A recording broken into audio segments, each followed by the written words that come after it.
Chapter 19 of Sense and Sensibility by Jane Austen.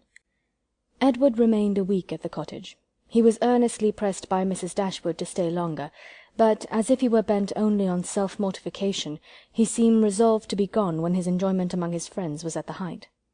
His spirits during the last 2 or 3 days, though still very unequal, were greatly improved. He grew more and more partial to the house and environs, never spoke of going away without a sigh, declared his time to be wholly disengaged, even doubted to what place he should go when he left them, but still, go he must. Never had any week passed so quickly. He could hardly believe it to be gone. He said so repeatedly. Other things he said too, which marked the turn of his feelings and gave the line to his actions. He had no pleasure at Norland. He detested being in town, but either to Norland or London he must go. He valued their kindness beyond anything, and his greatest happiness was in being with them. Yet he must leave them at the end of a week, in spite of their wishes and his own, and without any restraint on his time. Elinor placed all that was astonishing in this way of acting to his mother's account, and it was happy for her that he had a mother whose character was so imperfectly known to her as to be the general excuse for everything strange on the part of her son. Disappointed, however, and vexed as she was, and sometimes displeased with his uncertain behaviour to herself, she was very well disposed on the whole to regard his actions with all the candid allowances and generous qualifications which had been rather more painfully extorted from her for Willoughby's service by her mother. His want of spirits, of openness, and of consistency were most usually attributed to his want of independence, and his better knowledge of Mrs. Ferrars's disposition and designs. The shortness of his visit, the steadiness of his purpose in leaving them, originated in some fettered inclination, the same inevitable necessity of temporizing with his mother. The old well-established grievance of duty against will, parent against child, was the cause of all. She would have been glad to know when these difficulties were to cease, this opposition was to yield, when Mrs. Ferrars would be reformed, and her son be at liberty to be happy. But from such vain wishes she was forced to turn for comfort to the renewal of her confidence in Edward's affection, to the remembrance of every mark of regard in look or word which fell from him while at Barton, and above all to that flattering proof of it which he constantly wore around his finger. "I think, Edward," said Mrs. Dashwood, as they were at breakfast the last morning, "you would be a happier man if you had any profession to engage your time and give an interest to your plans and actions. Some inconvenience to your friends indeed might result from it, you would not be able to give them so much of your time, but," with a smile, "you would be materially benefited in one particular at least. You would know where to go when you left them." "I do assure you," he replied, "that I have long thought on this point as you think now. It has been and is, and probably will always be, a heavy misfortune to me that I have had no necessary business to engage me, no profession to give me employment, or afford me anything like independence. But unfortunately my own nicety, and the nicety of my friends, have made me what I am, an idle, helpless being. We never could agree in our choice of a profession. I always preferred the church, as I still do, but that was not smart enough for my family. They recommended the army. That was a great deal too smart for me. The law was allowed to be genteel enough. Many young men who had chambers in the Temple made a very good appearance in the first circles, and drove about town in very knowing gigs. But I had no inclination for the law, even in this less abstruse study of it, which my family approved. As for the navy, it had fashion on its side, but I was too old, when the subject was first started, to enter it, and at length, as there was no necessity for my having any profession at all, as I might be as dashing and expensive without a red coat on my back as with one, idleness was pronounced on the whole to be most advantageous and honourable, and a young man of 18 is not in general so earnestly bent on being busy as to resist the solicitations of his friends to do nothing. I was therefore entered at Oxford, and have been properly idle ever since." "The consequence of which, I suppose, will be," said Mrs. Dashwood, "since leisure has not promoted your own happiness, that your sons will be brought up to as many pursuits, employments, professions, and trades as Columella's." "They will be brought up," said he in a serious accent, "to be as unlike myself as is possible. In feeling, in action, in condition, in everything." "Come, come, this is all an effusion of immediate want of spirits, Edward. You are in a melancholy humour, and fancy that any one unlike yourself must be happy. But remember that the pain of parting from friends will be felt by everybody at times, whatever be their education or state. Know your own happiness. You want nothing but patience, or give it a more fascinating name, call it hope. Your mother will secure to you, in time, that independence you are so anxious for. It is her duty, and it must, ere long, become her happiness to prevent your whole youth from being wasted in discontent. How much may not a few months do?" "I think," replied Edward, "that I may defy many months to produce any good to me." This desponding turn of mind, though it could not be communicated to Mrs. Dashwood, gave additional pain to them all in the parting which shortly took place, and left an uncomfortable impression on Elinor's feelings especially, which required some trouble and time to subdue. But as it was her determination to subdue it, and to prevent herself from appearing to suffer more than what all her family suffered on his going away, she did not adopt the method so judiciously employed by Marianne on a similar occasion, to augment and fix her sorrow by seeking silence, solitude, and idleness. Their means were as different as their objects, and equally suited to the advancement of each. Elinor sat down to her drawing-table as soon as he was out of the house, busily employed herself the whole day, neither sought nor avoided the mention of his name, appeared to interest herself almost as much as ever in the general concerns of the family, and if, by this conduct, she did not lessen her own grief, it was at least prevented from unnecessary increase, and her mother and sisters were spared much solicitude on her account. Such behaviour as this, so exactly the reverse of her own, appeared no more meritorious to Marianne than her own had seemed faulty to her. The business of self-command she settled very easily. With strong affections it was impossible. With calm ones it could have no merit. That her sister's affections were calm she dared not deny, though she blushed to acknowledge it, and of the strength of her own she gave a very striking proof, by still loving and respecting that sister, in spite of this mortifying conviction. Without shutting herself up from her family, or leaving the house in determined solitude to avoid them, or lying awake the whole night to indulge meditation, Elinor found every day afforded her leisure enough to think of Edward, and of Edward's behaviour, in every possible variety which the different state of her spirits at different times could produce, with tenderness, pity, approbation, censure, and doubt. There were moments in abundance when, if not by the absence of her mother and sisters, at least by the nature of their employments, conversation was forbidden among them, and every effect of solitude was produced. Her mind was inevitably at liberty, her thoughts could not be chained elsewhere, and the past and the future, on a subject so interesting, must be before her, must force her attention and engross her memory, her reflection, and her fancy.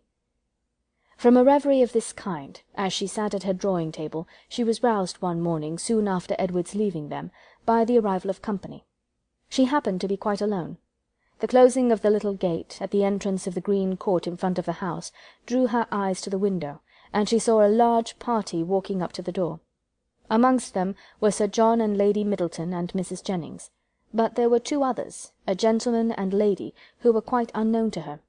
She was sitting near the window, and as soon as Sir John perceived her, he left the rest of the party to the ceremony of knocking at the door, and stepping across the turf, obliged her to open the casement to speak to him, though the space was so short between the door and the window as to make it hardly possible to speak at one without being heard at the other.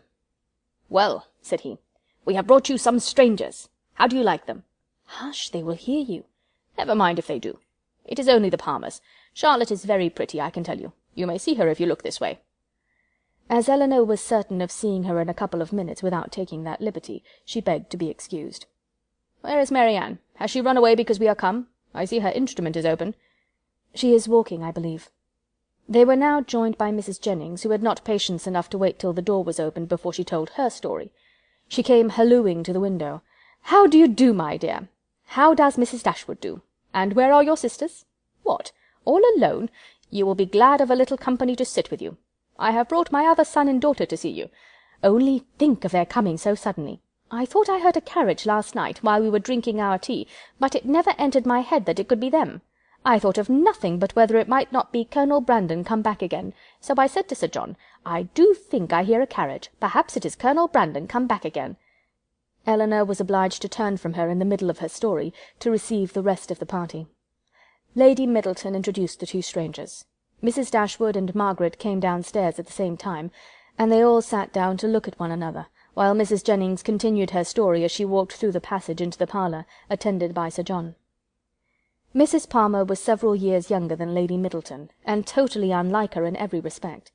She was short and plump, had a very pretty face, and the finest expression of good humour in it that could possibly be. Her manners were by no means so elegant as her sister's, but they were much more prepossessing. She came in with a smile, smiled all the time of her visit, except when she laughed, and smiled when she went away. Her husband was a grave-looking young man of 5 or 26, with an air of more fashion and sense than his wife, but of less willingness to please or be pleased. He entered the room with a look of self-consequence, slightly bowed to the ladies without speaking a word, and after briefly surveying them and their apartments, took up a newspaper from the table, and continued to read it as long as he stayed. Mrs. Palmer, on the contrary, who was strongly endowed by nature with a turn for being uniformly civil and happy, was hardly seated before her admiration of the parlour and everything in it burst forth. "Well, what a delightful room this is! I never saw anything so charming. Only think, mamma, how it is improved since I was here last. I always thought it such a sweet place, ma'am," turning to Mrs. Dashwood, "but you have made it so charming. Only look, sister, how delightful everything is. How I should like such a house for myself. Should not you, Mr. Palmer?" Mr. Palmer made her no answer, and did not even raise his eyes from the newspaper. "Mr. Palmer does not hear me," said she, laughing. "He never does sometimes. It is so ridiculous."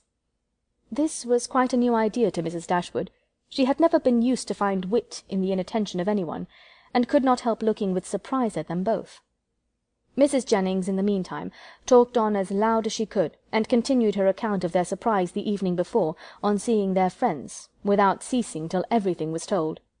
Mrs. Palmer laughed heartily at the recollection of their astonishment, and everybody agreed, 2 or 3 times over, that it had been quite an agreeable surprise.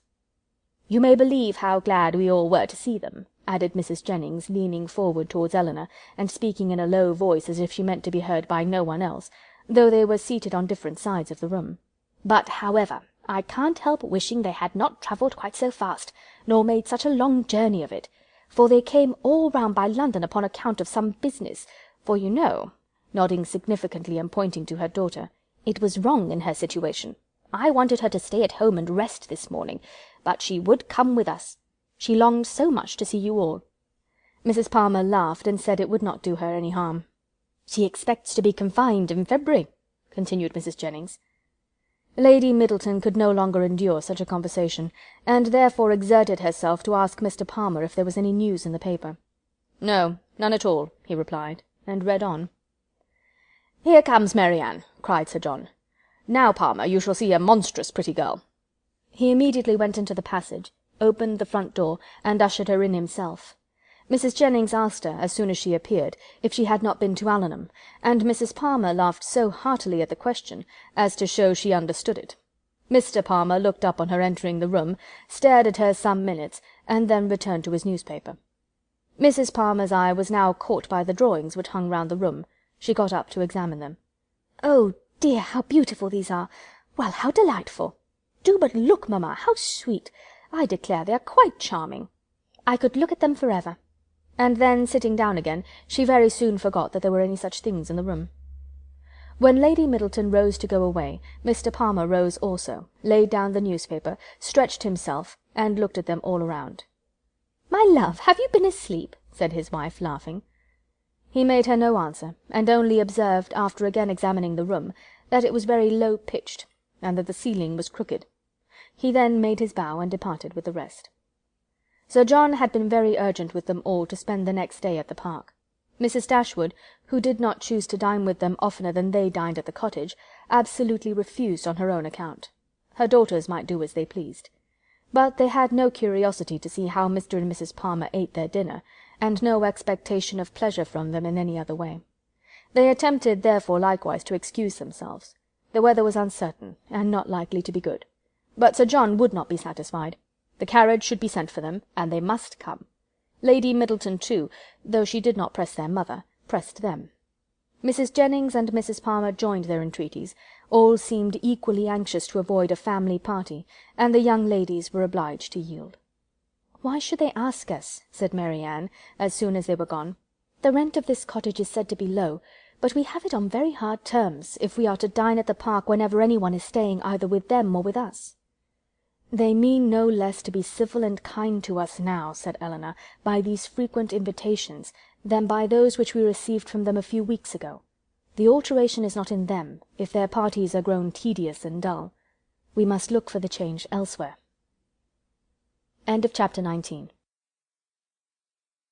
Chapter 20.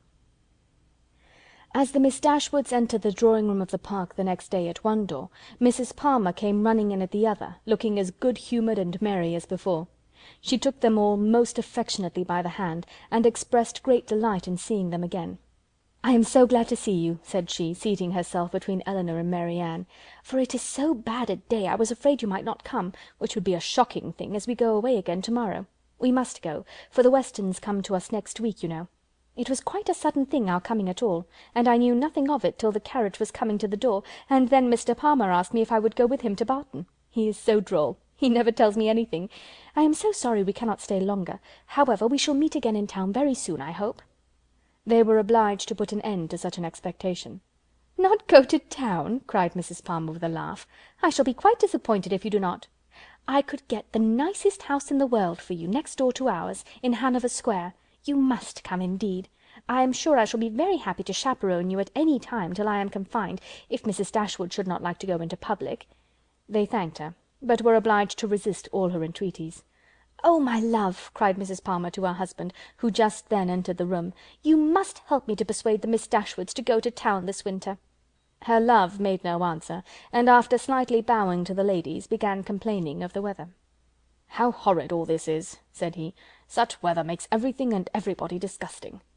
Dullness is as much produced within doors as without by rain. It makes one detest all one's acquaintance. What the devil does Sir John mean by not having a billiard-room in his house? How few people know what comfort is! Sir John is as stupid as the weather." The rest of the company soon dropped in. "I am afraid, Miss Mary Ann," said Sir John, "you have not been able to take your usual walk to Allenham to-day." Mary Ann looked very grave and said nothing. "Oh, don't be so sly before us," said Mrs. Palmer, "for we know all about it, I assure you, and I admire your taste very much, for I think he is extremely handsome. We do not live a great way from him in the country, you know. Not above 10 miles, I dare say." "Much nearer 30, said her husband. "Ah, well, there is not much difference.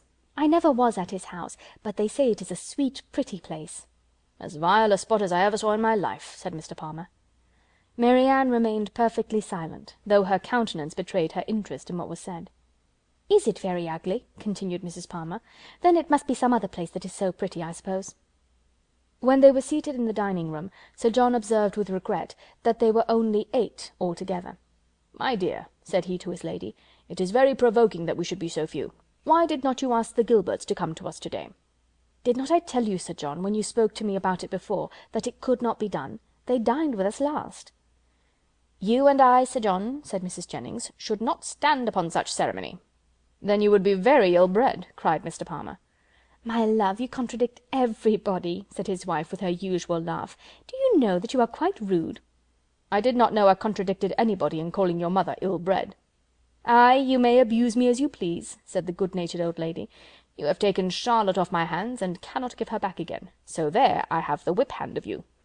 Charlotte laughed heartily to think that her husband could not get rid of her, and exultingly said she did not care how cross he was to her, as they must live together. It was impossible for anyone to be more thoroughly good-natured or more determined to be happy than Mrs. Palmer.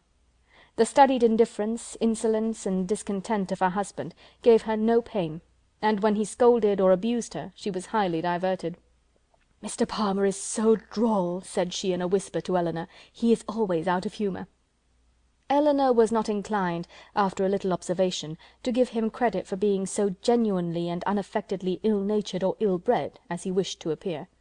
His temper might perhaps be a little soured by finding, like many others of his sex, that through some unaccountable bias in favour of beauty, he was the husband of a very silly woman. But she knew that this kind of blunder was too common for any sensible man to be lastingly hurt by it. It was rather a wish of distinction, she believed, which produced his contemptuous treatment of everybody, and his general abuse of everything before him. It was the desire of appearing superior to other people. The motive was too common to be wondered at, but the means, however they might succeed by establishing his superiority and ill-breeding, were not likely to attach any one to him except his wife. "Oh, my dear Miss Dashwood," said Mrs. Palmer soon afterwards, "I have got such a favour to ask of you and your sister. Will you come and spend some time at Cleveland this Christmas? Now, pray do. And come while the Westons are with us. You cannot think how happy I shall be. It will be quite delightful. My love," applying to her husband, "don't you long to have the Miss Dashwoods come to Cleveland?" "Certainly," he replied with a sneer. "I came into Devonshire with no other view." "There now," said his lady, "you see Mr. Palmer expects you, so you cannot refuse to come." They both eagerly and resolutely declined her invitation. "But indeed you must and shall come. I am sure you will like it of all things. The Westons will be with us, and it will be quite delightful. You cannot think what a sweet place Cleveland is, and we are so gay now, for Mr. Palmer is always going about the country canvassing against the election, and so many people come to dine with us that I never saw before. It is quite charming. But poor fellow, it is very fatiguing for him, for he is forced to make everybody like him." Elinor could hardly keep her countenance as she assented to the hardship of such an obligation. "How charming it will be," said Charlotte, "when he is in Parliament! Won't it? How I shall laugh! It will be so ridiculous to see all his letters directed to him with an M.P. But you know, he says, he will never frank for me. He declares he won't. Don't you, Mr. Palmer?" Mr. Palmer took no notice of her. "He cannot bear writing, you know," she continued. "He says it is quite shocking." "No," said he, "I never said anything so irrational. Don't palm all your abuses of languages upon me." "There now, you see how droll he is. This is always the way with him. Sometimes he won't speak to me for half a day together, and then he comes out with something so droll, all about anything in the world." She surprised Elinor very much as they returned into the drawing-room, by asking her whether she did not like Mr. Palmer excessively. "Certainly," said Elinor, "he seems very agreeable." "Well, I am so glad you do. I thought you would. He is so pleasant, and Mr. Palmer is excessively pleased with you and your sisters, I can tell you, and you can't think how disappointed he will be if you don't come to Cleveland. I can't imagine why you should object to it." Elinor was again obliged to decline her invitation, and, by changing the subject, put a stop to her entreaties.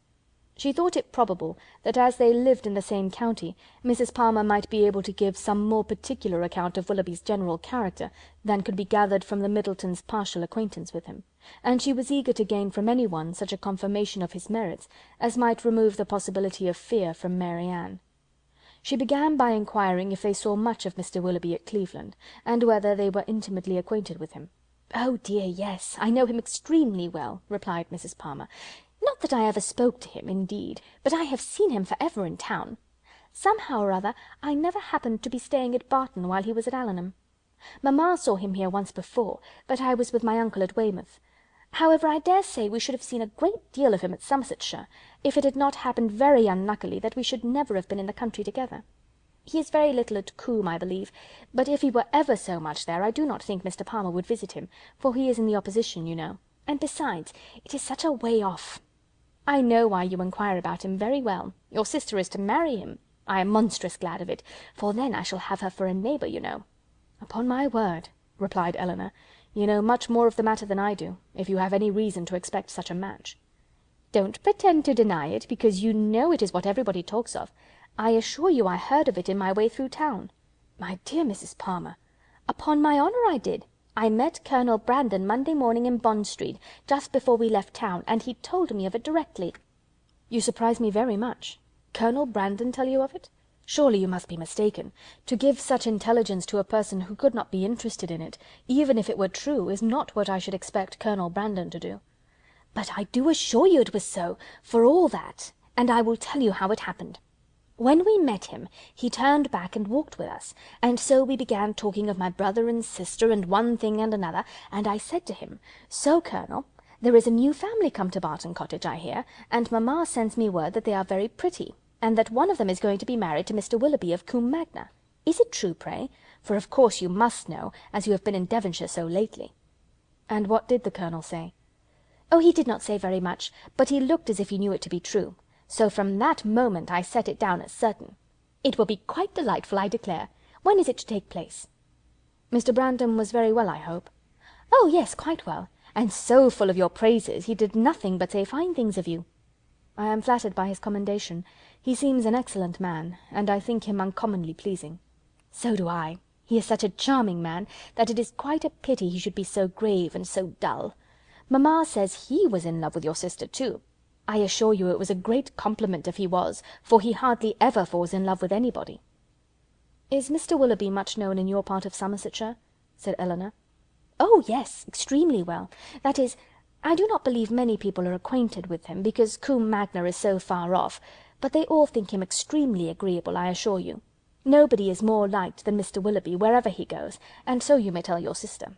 She is a monstrous lucky girl to get him, upon my honour.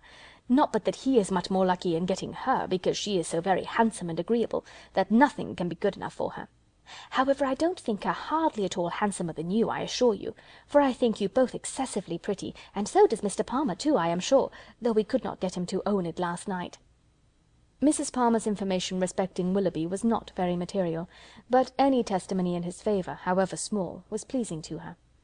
"I am so glad we are got acquainted at last," continued Charlotte, "and now I hope we shall always be great friends. You can't think how much I long to see you. It is so delightful that you should live at the cottage. Nothing can be like it, to be sure, and I am so glad your sister is going to be well married. I hope you will be a great deal at Combe Magna. It is a sweet place by all accounts." "You have been long acquainted with Colonel Brandon, have you not?" "Yes, a great while, ever since my sister married. He was a particular friend of Sir John's, I believe," she added in a low voice. "He would have been very glad to have had me, if he could. Sir John and Lady Middleton wished it very much, but mamma did not think the match good enough for me, otherwise Sir John would have mentioned it to the Colonel, and we should have been married immediately." "Did not Colonel Brandon know of Sir John's proposal to your mother before it was made? Had he never owned his affection to yourself?" "Oh no, but if mamma had not objected to it, I dare say he would have liked it of all things. He had not seen me then above twice, for it was before I left school. However, I am much happier as I am. Mr. Palmer is the kind of man I like." Chapter 21.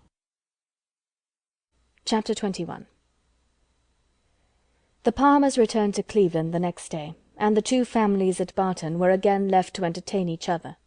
But this did not last long. Elinor had hardly got their last visitors out of her head, had hardly done wondering at Charlotte's being so happy without a cause, at Mr. Palmer's acting so simply, with good abilities, and at the strange unsuitableness which often existed between husband and wife, before Sir John's and Mrs. Jennings's active zeal in the cause of society procured her some other new acquaintance to see and observe. In a morning's excursion to Exeter, they had met with two young ladies, whom Mrs. Jennings had the satisfaction of discovering to be her relations, and this was enough for Sir John to invite them directly to the park, as soon as their present engagements at Exeter were over. Their engagements at Exeter instantly gave way before such an invitation, and Lady Middleton was thrown into no little alarm on the return of Sir John by hearing that she was very soon to receive a visit from two girls whom she had never seen in her life, and of whose elegance, whose tolerable gentility even, she could have no proof, for the assurances of her husband and mother on that subject went for nothing at all. Their being her relations too made it so much the worse, and Mrs. Jennings's attempts at consolation were therefore unfortunately founded when she advised her daughter not to care about their being so fashionable, because they were all cousins, and must put up with one another. As it was impossible, however, now to prevent their coming, Lady Middleton resigned herself to the idea of it, with all the philosophy of a well-bred woman, contenting herself with merely giving her husband a gentle reprimand on the subject 5 or 6 times every day. The young ladies arrived. Their appearance was by no means ungenteel or unfashionable. Their dress was very smart, their manners very civil. They were delighted with the house, and in raptures with the furniture, and they happened to be so dotingly fond of children, that Lady Middleton's good opinion was engaged in their favour before they had been an hour at the park. She declared them to be very agreeable girls indeed, which for her ladyship was enthusiastic admiration. Sir John's confidence in his own judgment rose with this animated praise, and he set off directly for the cottage, to tell the Miss Dashwoods of the Miss Steeles' arrival, and to assure them of their being the sweetest girls in the world. From such commendation as this, however, there was not much to be learned. Elinor well knew that the sweetest girls in the world were to be met with in every part of England, under every possible variation of form, face, temper, and understanding. Sir John wanted the whole family to walk to the park directly and look at his guests. Benevolent, philanthropic man! It was painful to him even to keep a third cousin to himself. "Do come now," said he. "Pray come, you must come. I declare you shall come. You can't think how you will like them. Lucy is monstrous pretty, and so good-humoured and agreeable. The children are all hanging about her already, as if she was an old acquaintance. And they both long to see you of all things, for they have heard at Exeter that you are the most beautiful creatures in the world, and I have told them it is all very true, and a great deal more. You will be delighted with them, I am sure. They have brought the whole coach full of playthings for the children. How can you be so cross as not to come? Why, they are your cousins, you know, after a fashion. You are my cousins, and they are my wife's, so you must be related." But Sir John could not prevail. He could only obtain a promise of their calling at the park within a day or two, and then left them in amazement at their indifference, to walk home and boast anew of their attractions to the Miss Steeles, as he had been already boasting of the Miss Steeles to them. When their promised visit to the park, and consequent introduction to these young ladies, took place, they found in the appearance of the eldest, who was nearly 30, with a very plain and not a sensible face, nothing to admire. But in the other, who was not more than 2 or 3 and 20, they acknowledged considerable beauty. Her features were pretty, and she had a sharp, quick eye, and a smartness of air, which, though it did not give actual elegance or grace, gave distinction to her person. Their manners were particularly civil, and Elinor soon allowed them credit for some kind of sense, when she saw with what constant and judicious attention they were making themselves agreeable to Lady Middleton. With her children they were in continual raptures, extolling their beauty, courting their notice, and humouring their whims, and such of their time as could be spared from the importunate demands which this politeness made on it, was spent in admiration of whatever her ladyship was doing, if she happened to be doing anything, or in taking patterns of some elegant new dress, in which her appearance the day before had thrown them into unceasing delight. Fortunately for those who pay their court through such foibles, a fond mother, though in pursuit of praise for her children the most rapacious of human beings, is likewise the most credulous. Her demands are exorbitant, but she will swallow anything, and the excessive affection and endurance of the Miss Steeles towards her offspring were viewed therefore by Lady Middleton without the smallest surprise or distrust. She saw with maternal complacency all the impertinent encroachments and mischievous tricks to which her cousins submitted. She saw their sashes untied, their hair pulled about their ears, their work-bags searched, and their knives and scissors stolen away, and felt no doubt of its being a reciprocal enjoyment. It suggested no other surprise than that Elinor and Mary Ann should sit so composedly by, without claiming a share in what was passing. "John is in such spirits to-day," said she, on his taking Miss Steele's pocket-handkerchief and throwing it out of window. "He is full of monkey tricks." And soon afterwards, on the second boy's violently pinching one of the same lady's fingers, she fondly observed, "How playful William is! And here is my sweet little Anna Maria," she added, tenderly caressing a little girl of 3 years old, who had not made a noise for the last 2 minutes, "and she is always so gentle and quiet. Never was there such a quiet little thing." But unfortunately, in bestowing these embraces, a pin in her ladyship's head-dress slightly scratched the child's neck, produced from this pattern of gentleness such violent screams as could hardly be outdone by any creature professedly noisy. The mother's consternation was excessive, but it could not surpass the alarm of the Miss Steeles, and everything was done by all three in so critical an emergency, which affection could suggest as likely to assuage the agonies of the little sufferer. She was seated in her mother's lap, covered with kisses, her wound bathed with lavender water, by one of the Miss Steeles, who was on her knees to attend her, and her mouth stuffed with sugar plums by the other. With such a reward for her tears, the child was too wise to cease crying. She still screamed and sobbed lustily, kicked her 2 brothers for offering to touch her, and all their united soothings were ineffectual, till Lady Middleton, luckily remembering that in a scene of similar distress last week some apricot marmalade had been successfully applied for a bruised temple, the same remedy was eagerly proposed for this unfortunate scratch, and a slight intermission of screams in the young lady on hearing it gave them reason to hope that it would not be rejected. She was carried out of the room, therefore, in her mother's arms, in quest of this medicine, and as the 2 boys chose to follow, though earnestly entreated by their mother to stay behind, The four young ladies were left in a quietness which the room had not known for many hours. "Poor little creatures," said Miss Steele, as soon as they were gone. "It might have been a very sad accident." "Yet I hardly know how," cried Mary Ann, "unless it had been under totally different circumstances.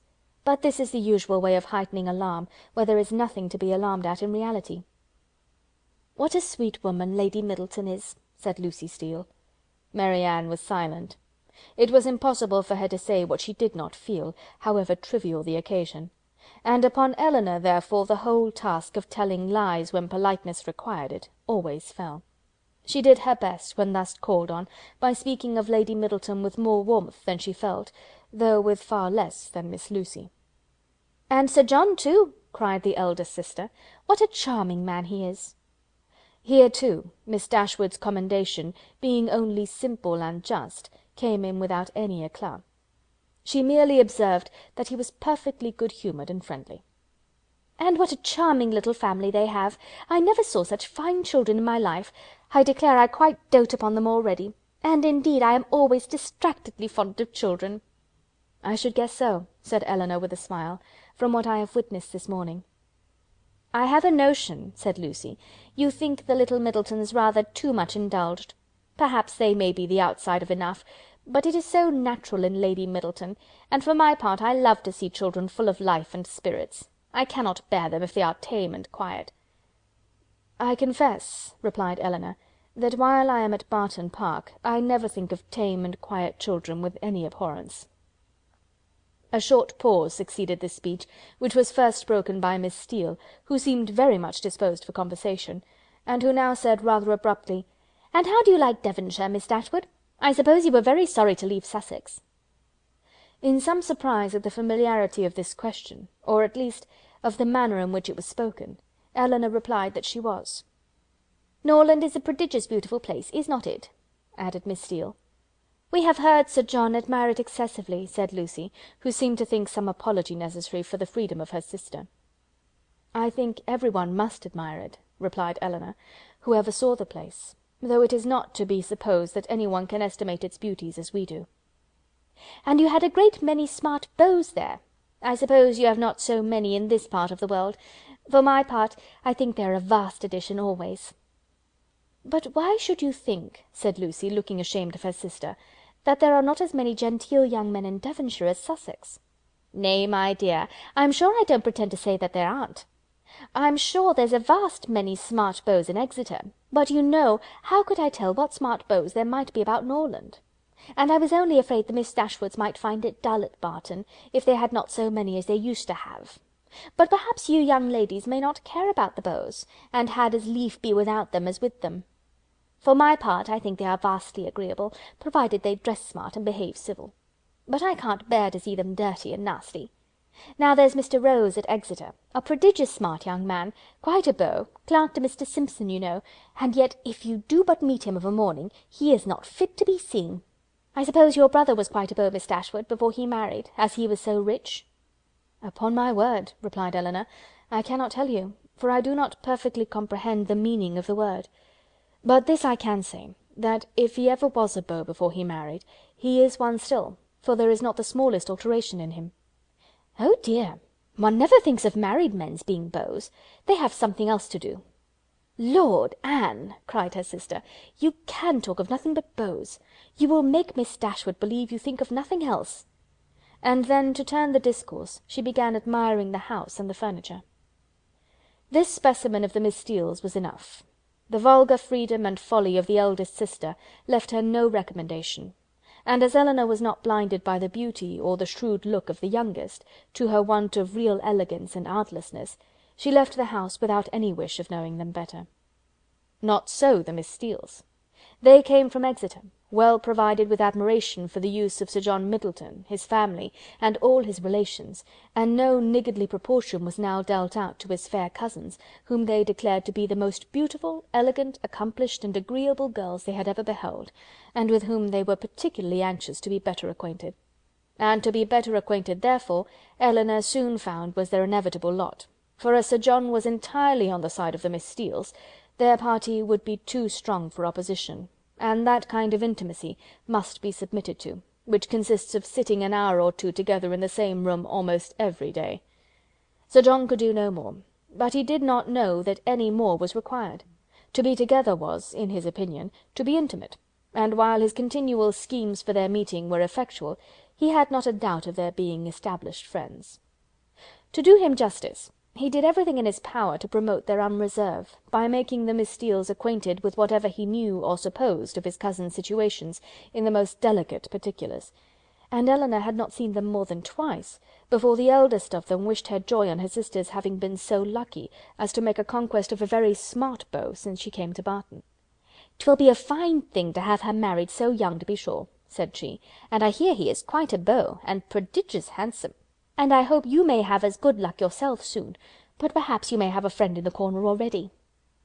Elinor could not suppose that Sir John would be more nice in proclaiming his suspicions of a regard for Edward than he had been with respect to Mary Ann.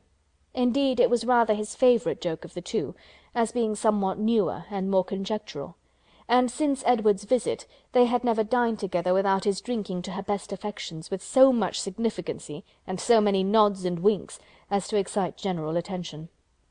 The letter F had been likewise invariably brought forward, and found productive of such countless jokes, that its character as the wittiest letter in the alphabet had been long established with Elinor. The Miss Steeles, as she expected, had now all the benefit of these jokes, and in the eldest of them they raised a curiosity to know the name of the gentleman alluded to, which, though often impertinently expressed, was perfectly of a piece with her general inquisitiveness into the concerns of their family. But Sir John did not sport long with the curiosity which he delighted to raise, for he had at least as much pleasure in telling the name as Miss Steele had in hearing it. "His name is Ferrars," said he, in a very audible whisper, "but pray do not tell it, for it's a great secret." "Ferrars!" repeated Miss Steele. "Mr. Ferrars is the happy man, is he? What, your sister-in-law's brother, Miss Dashwood? A very agreeable young man, to be sure. I know him very well." "How can you say so, Anne?" cried Lucy, who generally made an amendment to all her sister's assertions. "Though we have seen him once or twice at my uncle's, it is rather too much to pretend to know him very well." Elinor heard all this with attention and surprise. And who was this uncle? Where did he live? How came they acquainted? She wished very much to have the subject continued, though she did not choose to join in it herself, but nothing more of it was said, and for the first time in her life she thought Mrs. Jennings deficient either in curiosity after petty information, or in a disposition to communicate it. The manner in which Miss Steele had spoken of Edward increased her curiosity, for it struck her as being rather ill-natured, and suggested the suspicion of that lady's knowing, or fancying herself to know, something to his disadvantage. But her curiosity was unavailing, for no farther notice was taken of Mr. Ferrars's name by Miss Steele when alluded to, or even openly mentioned by Sir John. End of chapter 21. Chapter 22. Mary Ann, who had never much toleration for anything like impertinence, vulgarity, inferiority of parts, or even difference of taste from herself, was at this time particularly ill-disposed, from the state of her spirits, to be pleased with the Miss Steeles, or to encourage their advances, and to the invariable coldness of her behaviour towards them, which checked every endeavour at intimacy on their side, Elinor principally attributed that preference of herself, which soon became evident in the manners of both, but especially of Lucy, who missed no opportunity of engaging her in conversation, or of striving to improve their acquaintance by an easy and frank communication of her sentiments. Lucy was naturally clever. Her remarks were often just and amusing, and as a companion for half an hour Elinor frequently found her agreeable. But her powers had received no aid from education. She was ignorant and illiterate, and her deficiency of all mental improvement, her want of information in the most common particulars, could not be concealed from Miss Dashwood, in spite of her constant endeavour to appear to advantage. Elinor saw and pitied her for the neglect of abilities which education might have rendered so respectable, but she saw, with less tenderness of feeling, the thorough want of delicacy, of rectitude, and integrity of mind, which her attentions, her assiduities, her flatteries at the Park, betrayed, and she could have no lasting satisfaction in the company of a person who joined insincerity with ignorance, whose want of instruction prevented their meeting in conversation on terms of equality, and whose conduct toward others made every show of attention and deference toward herself perfectly valueless. "You will think my question an odd one, I dare say," said Lucy to her one day, as they were walking together from the park to the cottage, "but pray, are you personally acquainted with your sister-in-law's mother, Mrs. Ferrars?" Elinor did think the question a very odd one, and her countenance expressed it, as she answered that she had never seen Mrs. Ferrars. "Indeed," replied Lucy, "I wonder at that, for I thought you must have seen her at Norland sometimes. Then, perhaps, you cannot tell me what sort of a woman she is?" "No," returned Elinor, cautious of giving her real opinion of Edward's mother, and not very desirous of satisfying what seemed impertinent curiosity. "I know nothing of her." "I am sure you think me very strange for inquiring about her in such a way," said Lucy, eyeing Elinor attentively as she spoke, "but perhaps there may be reasons. I wish I might venture. But however, I hope you will do me the justice of believing that I do not mean to be impertinent." Elinor made her a civil reply, and they walked on for a few minutes in silence. It was broken by Lucy, who renewed the subject again by saying, with some hesitation, "I cannot bear to have you think me impertinently curious. I am sure I would rather do anything in the world than be thought so by a person whose good opinion is so well worth having as yours. And I am sure I should not have the smallest fear of trusting you. Indeed, I should be very glad of your advice how to manage in such an uncomfortable situation as I am. But, however, there is no occasion to trouble you. I am sorry you do not happen to know Mrs. Ferrars." "I am sorry I do not," said Elinor in great astonishment, "if it could be of any use to you, to know my opinion of her. But really I never understood that you were at all connected with that family, and therefore I am a little surprised, I confess, at so serious an inquiry into her character." "I dare say you are, and I am sure I do not at all wonder at it. But if I dared tell you all, you would not be so much surprised. Mrs. Ferrars is certainly nothing to me at present, but the time may come, how soon it will come must depend upon herself, when we may be very intimately connected." She looked down as she said this, amiably bashful, with only one side glance at her companion to observe its effect on her. "Good heavens!" cried Elinor, "what do you mean? Are you acquainted with Mr. Robert Ferrars? Can you be?" And she did not feel much delighted with the idea of such a sister-in-law. "No," replied Lucy, "not to Mr. Robert Ferrars, I never saw him in my life, but," fixing her eyes upon Elinor, "to his eldest brother."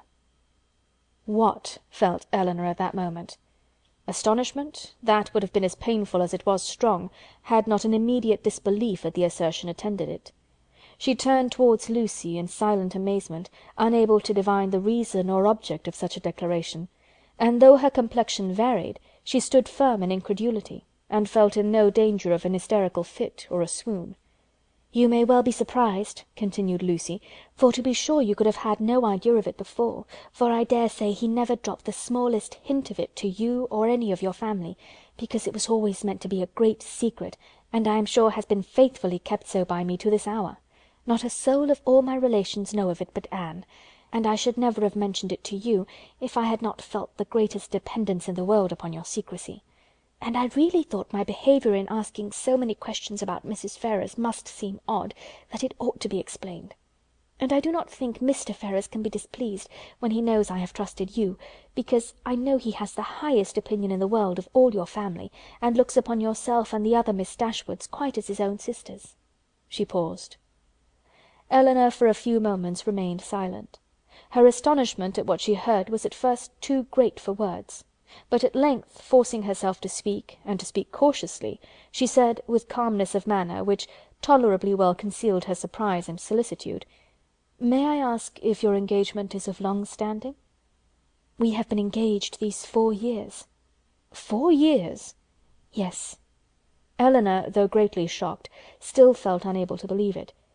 "I did not know," said she, "that you were even acquainted till the other day." "Our acquaintance, however, is of many years' date. He was under my uncle's care, you know, a considerable while." "Your uncle?" "Yes, Mr. Pratt. Did you never hear him talk of Mr. Pratt?" "I think I have," replied Elinor, with an exertion of spirits which increased with her increase of emotion. "He was 4 years with my uncle, who lives at Longstaple, near Plymouth. It was there our acquaintance begun, for my sister and me was often staying with my uncle, and it was there our engagement was formed, though not till a year after he had quitted as a pupil, but he was almost always with us afterwards. I was very unwilling to enter into it, as you may imagine, without the knowledge and approbation of his mother, but I was too young, and loved him too well, to be so prudent as I ought to have been. Though you do not know him so well as me, Miss Dashwood, you must have seen enough of him to be sensible he is very capable of making a woman sincerely attached to him." "Certainly," answered Elinor, without knowing what she said; but after a moment's reflection she added, with revived security of Edward's honour and love, and her companion's falsehood, "Engaged to Mr. Edward Ferrars! I confess myself so totally surprised at what you tell me, that really, I beg your pardon, but surely there must be some mistake of person or name. We cannot mean the same Mr. Ferrars." "We can mean no other," cried Lucy, smiling. "Mr. Edward Ferrars, the eldest son of Mrs. Ferrars of Park Street, and brother of your sister-in-law, Mrs. John Dashwood, is the person I mean. You must allow that I am not likely to be deceived as to the name of the man on whom all my happiness depends." "It is strange," replied Elinor, in a most painful perplexity, "that I should never have heard him even mention your name." "No, considering our situation, it was not strange. Our first care has been to keep the matter secret. You knew nothing of me or my family, and therefore there could be no occasion for ever mentioning my name to you. And as he was always particularly afraid of his sister suspecting anything, that was reason enough for his not mentioning it." She was silent. Elinor's security sunk, but her self-command did not sink with it. "4 years you have been engaged?" said she with a firm voice. "Yes, and heaven knows how much longer we may have to wait. Poor Edward! It puts him quite out of heart." Then taking a small miniature from her pocket, she added, "To prevent the possibility of mistake, be so good as to look at this face. It does not do him justice, to be sure, but yet I think you cannot be deceived as to the person it was drew for. I have had it above these 3 years." She put it into her hands as she spoke, and when Elinor saw the painting, whatever other doubts her fear of a too hasty decision, or her wish of detecting falsehood might suffer to linger in her mind, she could have none of its being Edward's face. She returned it almost instantly, acknowledging the likeness. "I have never been able," continued Lucy, "to give him my picture in return, which I am very much vexed at, for he has been always so anxious to get it, but I am determined to set for it the very first opportunity." "You are quite in the right," replied Elinor calmly. They then proceeded a few paces in silence. Lucy spoke first. "I am sure," said she, "I have no doubt in the world of your faithfully keeping this secret, because you must know of what importance it is to us, not to have it reach his mother, for she would never approve of it, I dare say. I shall have no fortune, and I fancy she is an exceeding proud woman." "I certainly did not seek your confidence," said Elinor, "but you do me no more than justice in imagining that I may be depended on. Your secret is safe with me. But pardon me if I express some surprise at so unnecessary a communication. You must at least have felt that my being acquainted with it could not add to its safety." As she said this, she looked earnestly at Lucy, hoping to discover something in her countenance, perhaps the falsehood of the greatest part of what she had been saying, but Lucy's countenance suffered no change. "I was afraid you would think I was taking a great liberty with you," said she, "in telling you all this. I have not known you long, to be sure, personally at least, but I have known you and all your family by description a great while, and as soon as I saw you I felt almost as if I was an old acquaintance. Besides, in the present case, I really thought some explanation was due to you, after my making such particular inquiries about Edward's mother, and I am so unfortunate that I have not a creature whose advice I can ask. Anne is the only person that knows of it, and she has no judgment at all. Indeed, she does me a great deal more harm than good, for I am in constant fear of her betraying me. She does not know how to hold her tongue, as you must perceive, and I am sure I was in the greatest fright in the world t'other day, when Edward's name was mentioned by Sir John, lest she should out with it all. You can't think how much I go through in my mind from it altogether. I only wonder that I am alive, after what I have suffered for Edward's sake these last 4 years. Everything in such suspense and uncertainty, and seeing him so seldom. We can hardly meet above twice a year. I am sure I wonder my heart is not quite broke." Here she took out her handkerchief, but Elinor did not feel very compassionate. "Sometimes," continued Lucy, after wiping her eyes, "I think whether it would not be better for us both to break off the matter entirely." As she said this, she looked directly at her companion. "But then at other times I have not resolution enough for it. I cannot bear the thoughts of making him so miserable, as I know the very mention of such a thing would do. And on my own account too, so dear as he is to me, I don't think I could be equal to it. What would you advise me to do in such a case, Miss Dashwood? What would you do yourself?" "Pardon me," replied Elinor, startled by the question, "but I can give you no advice under such circumstances. Your own judgment must direct you." "To be sure," continued Lucy, after a few minutes' silence on both sides, "his mother must provide for him some time or other, but poor Edward is so cast down by it. Did you not think him dreadful low-spirited when he was at Barton? He was so miserable when he left us at Longstaple to go to you, that I was afraid you would think him quite ill." "Did he come from your uncle's, then, when he visited us?" "Oh, yes. He had been staying a fortnight with us. Did you think he came directly from town?" "No," replied Elinor, most feelingly sensible of every fresh circumstance in favour of Lucy's veracity. "I remember he told us that he had been staying a fortnight with some friends near Plymouth." She remembered, too, her own surprise at the time, at his mentioning nothing farther of those friends, at his total silence with respect even to their names. "Did not you think him sadly out of spirits?" repeated Lucy. "We did indeed, particularly so when he first arrived." "I begged him to exert himself, for fear you should suspect what was the matter, but it made him so melancholy, not being able to stay more than a fortnight with us, and seeing me so much affected. Poor fellow! I am afraid it is just the same with him now, for he writes in wretched spirits. I heard from him just before I left Exeter," taking a letter from her pocket, and carelessly showing the direction to Elinor. "You know his hand, I dare say, a charming one it is, but that is not written so well as usual. He was tired, I dare say, for he had just filled the sheet to me as full as possible." Elinor saw that it was his hand, and she could doubt no longer. This picture, she had allowed herself to believe, might have been accidentally obtained. It might not have been Edward's gift. But a correspondence between them by letter could subsist only under a positive engagement, could be authorized by nothing else. For a few moments she was almost overcome. Her heart sunk within her, and she could hardly stand. But exertion was indispensably necessary, and she struggled so resolutely against the oppression of her feelings, that her success was speedy, and for the time complete. "Writing to each other," said Lucy, returning the letter into her pocket, "is the only comfort we have in such long separations. Yes, I have one other comfort in his picture, but poor Edward has not even that. If he had but my picture, he says he should be easy. I gave him a lock of my hair set in a ring when he was at Longstaple last, and that was some comfort to him, he said, but not equal to a picture. Perhaps you might notice the ring when you saw him." "I did," said Elinor, with a composure of voice, under which was concealed an emotion and distress beyond anything she had ever felt before. She was mortified, shocked, confounded. Fortunately for her, they had now reached the cottage, and the conversation could be continued no further. After sitting with them a few minutes, the Miss Steeles returned to the park, and Elinor was then at liberty to think and be wretched. Chapter 22. Chapter 23.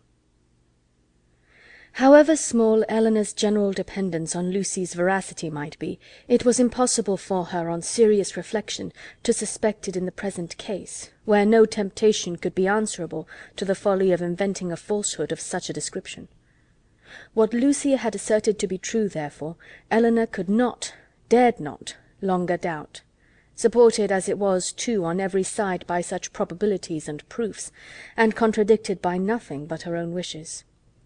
Their opportunity of acquaintance in the house of Mr. Pratt was a foundation for the rest, at once indisputable and alarming; and Edward's visit near Plymouth, his melancholy state of mind, his dissatisfaction at his own prospects, his uncertain behaviour towards herself, the intimate knowledge of the Miss Steeles as to Norland and their family connections, which had often surprised her, the picture, the letter, the ring, formed altogether such a body of evidence as overcame every fear of condemning him unfairly, and established as a fact, which no partiality could set aside, his ill treatment of herself. Her resentment of such behaviour, her indignation at having been its dupe, for a short time made her feel only for herself. But other ideas, other considerations soon arose. Had Edward been intentionally deceiving her? Had he feigned a regard for her which he did not feel? Was his engagement to Lucy an engagement of the heart? No. Whatever it might once have been, she could not believe it such at present. His affection was all her own, she could not be deceived in that. Her mother, sisters, Fanny, all had been conscious of his regard for her at Norland. It was not an illusion of her own vanity. He certainly loved her. What a softener of the heart was this persuasion! How much could it not tempt her to forgive? He had been blamable, highly blamable, in remaining at Norland after he first felt her influence over him to be more than it ought to be. In that he could not be defended. But if he had injured her, how much more had he injured himself? If her case were pitiable, his was hopeless. His imprudence had made her miserable for a while, but it seemed to have deprived himself of all chance of ever being otherwise. She might in time regain tranquillity, but he, what had he to look forward to? Could he ever be tolerably happy with Lucy Steele? Could he, were his affection for herself out of the question, with his integrity, his delicacy, and well-informed mind, be satisfied with a wife like her, illiterate, artful, and selfish? The youthful infatuation of 19 would naturally blind him to everything but her beauty and good nature. But the 4 succeeding years, years which if rationally spent give such improvement to the understanding, must have opened his eyes to her defects of education, while the same period of time, spent on her side in inferior society and more frivolous pursuits, had perhaps robbed her of that simplicity which might once have given an interesting character to her beauty. If in the supposition of his seeking to marry herself his difficulties from his mother had seemed great, how much greater were they now likely to be, when the object of his engagement was undoubtedly inferior in connections, and probably inferior in fortune to herself. These difficulties, indeed, with a heart so alienated from Lucy, might not press very hard upon his patience, but melancholy was the state of the person by whom the expectation of family opposition and unkindness could be felt as a relief. As these considerations occurred to her in painful succession, she wept for him more than for herself.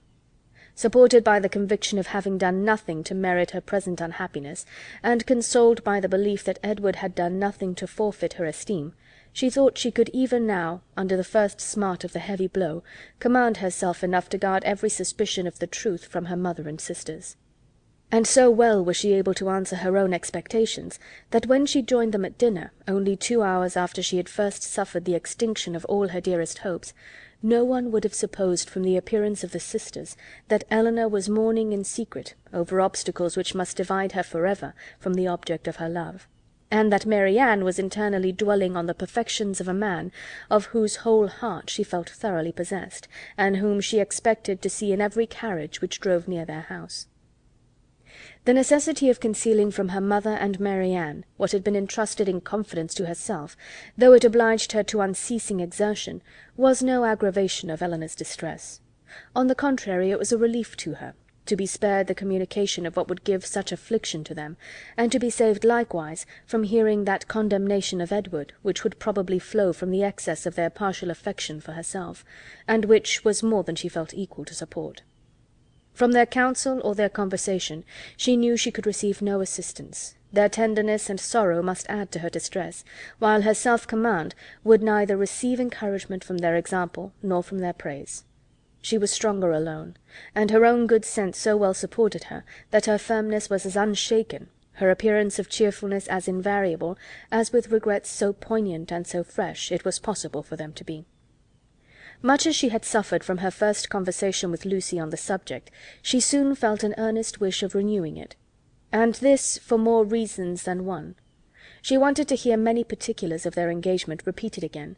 She wanted more clearly to understand what Lucy really felt for Edward, whether there were any sincerity in her declaration of tender regard for him, and she particularly wanted to convince Lucy, by her readiness to enter on the matter again, and her calmness in conversing on it, that she was no otherwise interested in it than as a friend, which she very much feared her involuntary agitation in their morning discourse must have left at least doubtful. That Lucy was disposed to be jealous of her appeared very probable. It was plain that Edward had always spoken highly in her praise, not merely from Lucy's assertion, but from her venturing to trust her on so short a personal acquaintance with a secret so confessedly and evidently important. And even Sir John's joking intelligence must have had some weight. But indeed, while Elinor remained so well assured within herself of being really beloved by Edward, it required no other consideration of probabilities to make it natural that Lucy should be jealous. And that she was so, her very confidence was a proof. What other reason for the disclosure of the affair could there be, but that Elinor might be informed by it of Lucy's superior claims on Edward, and be taught to avoid him in future? She had little difficulty in understanding thus much of her rival's intentions, and while she was firmly resolved to act by her as every principle of honour and honesty directed, to combat her own affection for Edward, and to see him as little as possible, she could not deny herself the comfort of endeavouring to convince Lucy that her heart was unwounded. And as she could now have nothing more painful to hear on the subject than had already been told, she did not mistrust her own ability of going through a repetition of particulars with composure. But it was not immediately that an opportunity of doing so could be commanded, though Lucy was as well disposed as herself to take advantage of any that occurred, for the weather was not often fine enough to allow of their joining in a walk where they might most easily separate themselves from the others, and though they met at least every other evening, either at the park or cottage, and chiefly at the former, they could not be supposed to meet for the sake of conversation. Such a thought would never enter either Sir John or Lady Middleton's head, and therefore very little leisure was ever given for a general chat, and none at all for particular discourse. They met for the sake of eating, drinking, and laughing together, playing at cards, or consequences, or any other game that was sufficiently noisy. One or two meetings of this kind had taken place, without affording Elinor any chance of engaging Lucy in private, when Sir John called at the cottage one morning to beg, in the name of charity, that they would all dine with Lady Middleton that day, as he was obliged to attend the club at Exeter, and she would otherwise be quite alone, except her mother and the two Miss Steeles. Elinor, who foresaw a fairer opening for the point she had in view, in such a party as this was likely to be, more at liberty among themselves under the tranquil and well-bred direction of Lady Middleton than when her husband united them together in one noisy purpose, immediately accepted the invitation. Margaret, with her mother's permission, was equally compliant, and Mary Ann, though always unwilling to join any of their parties, was persuaded by her mother, who could not bear to have her seclude herself from any chance of amusement, to go likewise. The young ladies went, and Lady Middleton was happily preserved from the frightful solitude which had threatened her. The insipidity of the meeting was exactly such as Elinor had expected. It produced not one novelty of thought or expression, and nothing could be less interesting than the whole of their discourse, both in the dining-parlour and drawing-room. To the latter the children accompanied them, and while they remained there she was too well convinced of the impossibility of engaging Lucy's attention to attempt it. They quitted it only with the removal of the tea-things. The card-table was then placed, and Elinor began to wonder at herself for ever having entertained a hope of finding time for conversation at the park. They all rose up in preparation for a round game. "I am glad," said Lady Middleton to Lucy, "you are not going to finish poor little Anna Maria's basket this evening, for I am sure it must hurt your eyes to work filigree by candlelight. And we will make the dear little love some amends for her disappointment to-morrow, and then I hope she will not much mind it." The hint was enough. Lucy recollected herself instantly, and replied, "Indeed you are very much mistaken, Lady Middleton. I am only waiting to know whether you can make your party without me, or I should have been at my filigree already. I would not disappoint the little angel for all the world, and if you want me at the card-table now, I am resolved to finish the basket after supper." "You are very good. I hope it won't hurt your eyes. Will you ring the bell for some working candles? My poor little girl would be sadly disappointed, I know, if the basket was not finished to-morrow, for though I told her it certainly would not, I am sure she depends upon having it done." Lucy directly drew her work-table near her, and reseated herself with an alacrity and cheerfulness which seemed to infer that she could taste no greater delight than in making a filigree basket for a spoiled child. Lady Middleton proposed a rubber of Casino to the others. No one made any objection but Mary Ann, who, with her usual inattention to the forms of general civility, exclaimed, "Your ladyship will have the goodness to excuse me. You know I detest cards. I shall go to the pianoforte. I have not touched it since it was tuned." And without further ceremony she turned away and walked to the instrument. Lady Middleton looked as if she thanked heaven that she had never made so rude a speech. "Mary Ann can never keep long from that instrument, you know, ma'am," said Eleanor, endeavouring to smooth away the offence. "I do not much wonder at it, for it is the very best toned pianoforte I ever heard." The remaining 5 were now to draw their cards. "Perhaps," continued Eleanor, "if I should happen to cut out, I may be of some use to Miss Lucy Steele in rolling her papers for her, and there is so much still to be done to the basket, that it must be impossible, I think, for her labour singly to finish it this evening. I should like the work exceedingly, if she would allow me a share in it."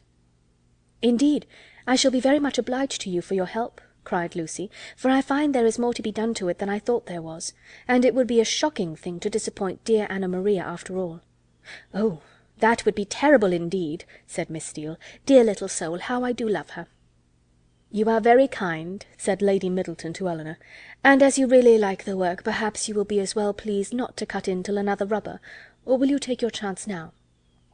Eleanor joyfully profited by the first of these proposals, and thus by a little of that address which Mary Ann could never condescend to practice, gained her own end, and pleased Lady Middleton at the same time. Lucy made room for her with ready attention, and the 2 fair rivals were thus seated side by side at the same table, and with the utmost harmony engaged in forwarding the same work. The pianoforte, at which Mary Ann, wrapped up in her own music and her own thoughts, had by this time forgotten that anybody was in the room besides herself, was luckily so near them that Miss Dashwood now judged she might safely, under the shelter of its noise, introduce the interesting subject, without any risk of being heard at the card-table. Chapter 24. In a firm though cautious tone, Eleanor thus began: "I should be undeserving of the confidence you have honoured me with, if I felt no desire for its continuance, or no further curiosity on its subject. I will not apologize, therefore, for bringing it forward again." "Thank you," cried Lucy warmly, "for breaking the ice. You have set my heart at ease by it, for I was somehow or other afraid I had offended you by what I had told you that Monday." "Offended me? How could you suppose so? Believe me," and Eleanor spoke it with the truest sincerity, "nothing could be farther from my intention than to give you such an idea. Could you have a motive for the trust that was not honourable and flattering to me?" "And yet I do assure you," replied Lucy, her little sharp eyes full of meaning, "there seemed to me to be a coldness and displeasure in your manner that made me quite uncomfortable. I felt sure that you was angry with me, and have been quarrelling with myself ever since for having took such a liberty as to trouble you with my affairs. But I am very glad to find it was only my own fancy, and that you really do not blame me. If you knew what a consolation it was to me to relieve my heart speaking to you of what I am always thinking of every moment of my life, your compassion would make you overlook everything else, I am sure." "Indeed, I can easily believe that it was a very great relief to you to acknowledge your situation to me, and be assured that you shall never have reason to repent it. Your case is a very unfortunate one. You seem to me to be surrounded with difficulties, and you will have need of all your mutual affection to support you under them. Mr. Ferrars, I believe, is entirely dependent on his mother." "He has only £2000 of his own. It would be madness to marry upon that, though for my own part I could give up every prospect of more without a sigh. I have always been used to a very small income, and could struggle with any poverty for him, but I love him too well to be the selfish means of robbing him, perhaps, of all that his mother might give him if he married to please her. We must wait, it may be for many years. With almost every other man in the world it would be an alarming prospect, but Edward's affection and constancy nothing can deprive me of, I know." "That conviction must be everything to you, and he is undoubtedly supported by the same trust in yours. If the strength of your reciprocal attachment had failed, as between many people and under many circumstances it naturally would during a 4 years' engagement, your situation would have been pitiable indeed." Lucy here looked up, but Eleanor was careful in guarding her countenance from every expression that could give her words a suspicious tendency. "Edward's love for me," said Lucy, "has been pretty well put to the test by our long, very long absence since we were first engaged, and it has stood the trial so well that I should be unpardonable to doubt it now. I can safely say that he has never gave me one moment's alarm on that account from the first." Eleanor hardly knew whether to smile or sigh at this assertion. Lucy went on: I am rather of a jealous temper too by nature, and from our different situations in life, from his being so much more in the world than me, and our continual separation, I was enough inclined for suspicion to have found out the truth in an instant, if there had been the slightest alteration in his behaviour to me when we met, or any lowness of spirits that I could not account for, or if he had talked more of one lady than another, or seemed in any respect less happy at Longstaple than he used to be. I do not mean to say that I am particularly observant or quick-sighted in general, but in such a case I am sure I could not be deceived." "All this," thought Elinor, "is very pretty, but it can impose upon neither of us." "But what," said she after a short silence, "are your views? Or have you none but that of waiting for Mrs. Ferrars's death, which is a melancholy and shocking extremity? Is her son determined to submit to this, and to all the tediousness of the many years of suspense in which it may involve you, rather than run the risk of her displeasure for a while by owning the truth?" "If we could be certain that it would be only for a while. But Mrs. Ferrars is a very headstrong, proud woman, and in her first fit of anger upon hearing it, would very likely secure everything to Robert, and the idea of that, for Edward's sake, frightens away all my inclination for hasty measures." "And for your own sake too, or are you carrying your disinterestedness beyond reason?" Lucy looked at Elinor again, and was silent. "Do you know Mr. Robert Ferrars?" asked Elinor. "Not at all. I never saw him, but I fancy he is very unlike his brother. Silly, and a great coxcomb." "A great coxcomb!" repeated Miss Steele, whose ear had caught those words by a sudden pause in Mary Ann's music. "Oh, they are talking of their favourite beaux, I dare say." "No, sister," cried Lucy, "you are mistaken there. Our favourite beaux are not great coxcombs."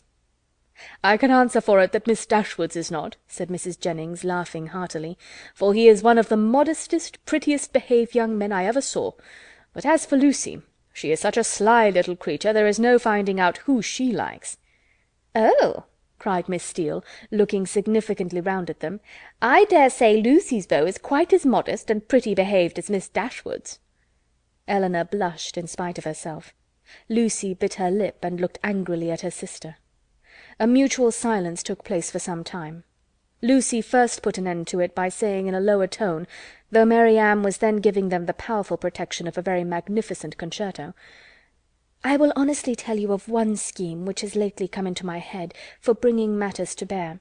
Indeed, I am bound to let you into the secret, for you are a party concerned. I dare say you have seen enough of Edward to know that he would prefer the church to every other profession. Now, my plan is that he should take orders as soon as he can, and then through your interest, which I am sure you would be kind enough to use out of friendship for him, and I hope out of some regard to me, your brother might be persuaded to give him Norland living, which I understand is a very good one, and the present incumbent not likely to live a great while. That would be enough for us to marry upon, and we might trust to time and chance for the rest." "I should always be happy," replied Elinor, "to show any mark of esteem and friendship for Mr. Ferrars. But do you not perceive that my interest on such an occasion would be perfectly unnecessary? He is brother to Mrs. John Dashwood. That must be recommendation enough to her husband." "But Mrs. John Dashwood would not much approve of Edward's going into orders." "Then I rather suspect that my interest would do very little." They were again silent for many minutes. At length Lucy exclaimed with a deep sigh, "I believe it would be the wisest way to put an end to the business at once by dissolving the engagement. We seem so beset with difficulties on every side, that though it would make us miserable for a time, we should be happier perhaps in the end. But you will not give me your advice, Miss Dashwood?" "No," answered Elinor with a smile which concealed very agitated feelings. "On such a subject I certainly will not. You know very well that my opinion would have no weight with you, unless it were on the side of your wishes." "Indeed you wrong me," replied Lucy with great solemnity. "I know nobody of whose judgment I think so highly as I do of yours. And I do really believe that if you was to say to me, 'I advise you by all means to put an end to your engagement with Edward Ferrars, it will be more for the happiness of both of you,' I should resolve upon doing it immediately." Elinor blushed for the insincerity of Edward's future wife, and replied, "This compliment would effectually frighten me from giving any opinion on the subject, had I formed one. It raises my influence much too high. The power of dividing two people so tenderly attached is too much for an indifferent person." "'Tis because you are an indifferent person," said Lucy with some pique, and laying a particular stress on those words, "that your judgment might justly have such weight with me. If you could be supposed to be biassed in any respect by your own feelings, your opinion would not be worth having." Elinor thought it wisest to make no answer to this, lest they might provoke each other to an unsuitable increase of ease and unreserve, and was even partly determined never to mention the subject again. Another pause therefore of many minutes' duration succeeded this speech, and Lucy was still the first to end it. "Shall you be in town this winter, Miss Dashwood?" said she with all her customary complacency. "Certainly not." "I am sorry for that," returned the other, while her eyes brightened at the information. "It would have gave me such pleasure to meet you there. But I dare say you will go for all that. To be sure your brother and sister will ask you to come with them." "It will not be in my power to accept their invitation if they do." "How unlucky that is! I had quite depended upon meeting you there. Anne and me are to go the latter end of January to some relations who have been wanting us to visit them these several years, but I only go for the sake of seeing Edward. He will be there in February, otherwise London would have no charms for me. I have not spirits for it." Elinor was soon called to the card table by the conclusion of the first rubber, and the confidential discourse of the two ladies was therefore at an end, to which both of them submitted without any reluctance, for nothing had been said on either side to make them dislike each other less than they had done before. And Elinor sat down to the card table with the melancholy persuasion that Edward was not only without affection for the person who was to be his wife, but that he had not even the chance of being tolerably happy in marriage, which sincere affection on her side would have given, for self-interest alone could induce a woman to keep a man to an engagement of which she seemed so thoroughly aware that he was weary. From this time the subject was never revived by Elinor, and when entered on by Lucy, who seldom missed an opportunity of introducing it, and was particularly careful to inform her confidante of her happiness whenever she received a letter from Edward, it was treated by the former with calmness and caution, and dismissed as soon as civility would allow, for she felt such conversations to be an indulgence which Lucy did not deserve, and which were dangerous to herself. The visit of the Miss Steeles at Barton Park was lengthened far beyond what the first invitation implied. Their favour increased. They could not be spared. Sir John would not hear of their going, and in spite of their numerous and long-arranged engagements in Exeter, in spite of the absolute necessity of returning to fulfil them immediately, which was in full force at the end of every week, they were prevailed on to stay nearly 2 months at the Park, and to assist in the due celebration of that festival which requires a more than ordinary share of private balls and large dinners to proclaim its importance. Chapter 24. Chapter 25. Though Mrs. Jennings was in the habit of spending a large portion of the year at the houses of her children and friends, she was not without a settled habitation of her own. Since the death of her husband, who had traded with success in a less elegant part of the town, she had resided every winter in a house in one of the streets near Portman Square. Towards this home she began on the approach of January to turn her thoughts, and thither she one day abruptly, and very unexpectedly by them, asked the elder Mrs. Dashwood to accompany her. Elinor, without observing the varying complexion of her sister, and the animated look which spoke no indifference to the plan, immediately gave a grateful but absolute denial for both, in which she believed herself to be speaking their united inclinations. The reason alleged was their determined resolution of not leaving their mother at that time of the year. Mrs. Jennings received the refusal with some surprise, and repeated her invitation immediately. "Oh Lord, I am sure your mother can spare you very well, and I do beg you will favour me with your company, for I've quite set my heart upon it. Don't fancy that you will be any inconvenience to me, for I shan't put myself at all out of my way for you. It will only be sending Betty by the coach, and I hope I can afford that. We 3 shall be able to go very well in my chaise, and when we are in town, if you do not like to go wherever I do, well and good, you may always go with one of my daughters. I am sure your mother will not object to it, for I have had such good luck in getting my own children off my hands, that she will think me a very fit person to have the charge of you. And if I don't get one of you at least well married before I have done with you, it shall not be my fault. I shall speak a good word for you to all the young men, you may depend upon it." "I have a notion," said Sir John, "that Miss Mary Ann would not object to such a scheme, if her elder sister would come into it. It is very hard indeed that she should not have a little pleasure, because Miss Dashwood does not wish it. So I would advise you two to set off for town, when you are tired of Barton, without saying a word to Miss Dashwood about it." "Nay," cried Mrs. Jennings, "I am sure I shall be monstrous glad of Miss Mary Ann's company, whether Miss Dashwood will go or not.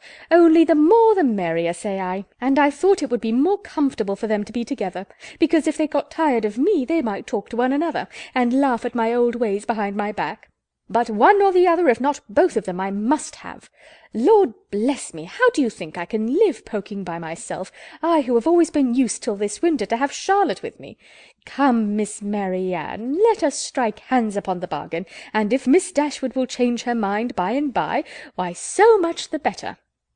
"Thank you, ma'am, sincerely thank you," said Mary Ann with warmth. "Your invitation has assured my gratitude for ever, and it would give me such happiness, yes, almost the greatest happiness I am capable of, to be able to accept it. But my mother, my dearest, kindest mother, I feel the justice of what Elinor has urged, and if she were to be made less happy, less comfortable by our absence, oh no, nothing should tempt me to leave her. It should not, must not be a struggle." Mrs. Jennings repeated her assurance that Mrs. Dashwood could spare them perfectly well, and Elinor, who now understood her sister, and saw to what indifference to almost everything else she was carried by her eagerness to be with Willoughby again, made no further direct opposition to the plan, and merely referred it to her mother's decision, from whom, however, she scarcely expected to receive any support in her endeavour to prevent a visit, which she could not approve of from Mary Ann, and which, on her own account, she had particular reasons to avoid. Whatever Mary Ann was desirous of, her mother would be eager to promote. She could not expect to influence the latter to cautiousness of conduct in an affair respecting which she had never been able to inspire her with distrust, and she dared not explain the motive of her own disinclination for going to London.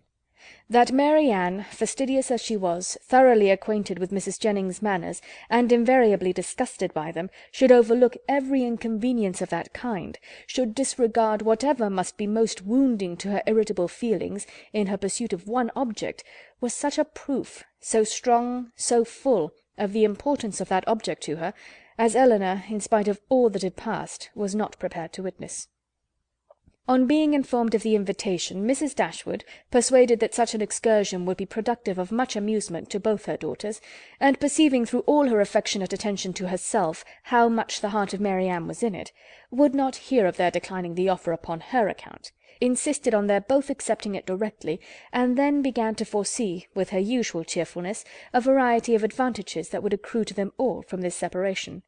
"I am delighted with the plan," she cried. "It is exactly what I could wish. Margaret and I shall be as much benefited by it as yourselves. When you and the Middletons are gone, we shall go on so quietly and happily together with our books and our music. You will find Margaret so improved when you come back again. I have a little plan of alteration for your bedrooms too, which may now be performed without any inconvenience to anyone. It is very right that you should go to town. I would have every young woman of your condition in life acquainted with the manners and amusements of London. You will be under the care of a motherly good sort of woman, of whose kindness to you I can have no doubt. And in all probability you will see your brother, and whatever may be his faults, or the faults of his wife, when I consider whose son he is, I cannot bear to have you so wholly estranged from each other." "Though with your usual anxiety for our happiness," said Elinor, "you have been obviating every impediment to the present scheme which occurred to you, there is still one objection which, in my opinion, cannot be so easily removed." Mary Ann's countenance sunk. "And what," said Mrs. Dashwood, "is my dear prudent Elinor going to suggest? What formidable obstacle is she now to bring forward? Do let me hear a word about the expense of it." "My objection is this. Though I think very well of Mrs. Jennings's heart, she is not a woman whose society can afford us pleasure, or whose protection will give us consequence." "That is very true," replied her mother, "but of her society, separately from that of other people, you will scarcely have anything at all, and you will almost always appear in public with Lady Middleton." "If Elinor is frightened away by her dislike of Mrs. Jennings," said Mary Ann, "at least it need not prevent my accepting her invitation. I have no such scruples, and I am sure I could put up with every unpleasantness of that kind with very little effort."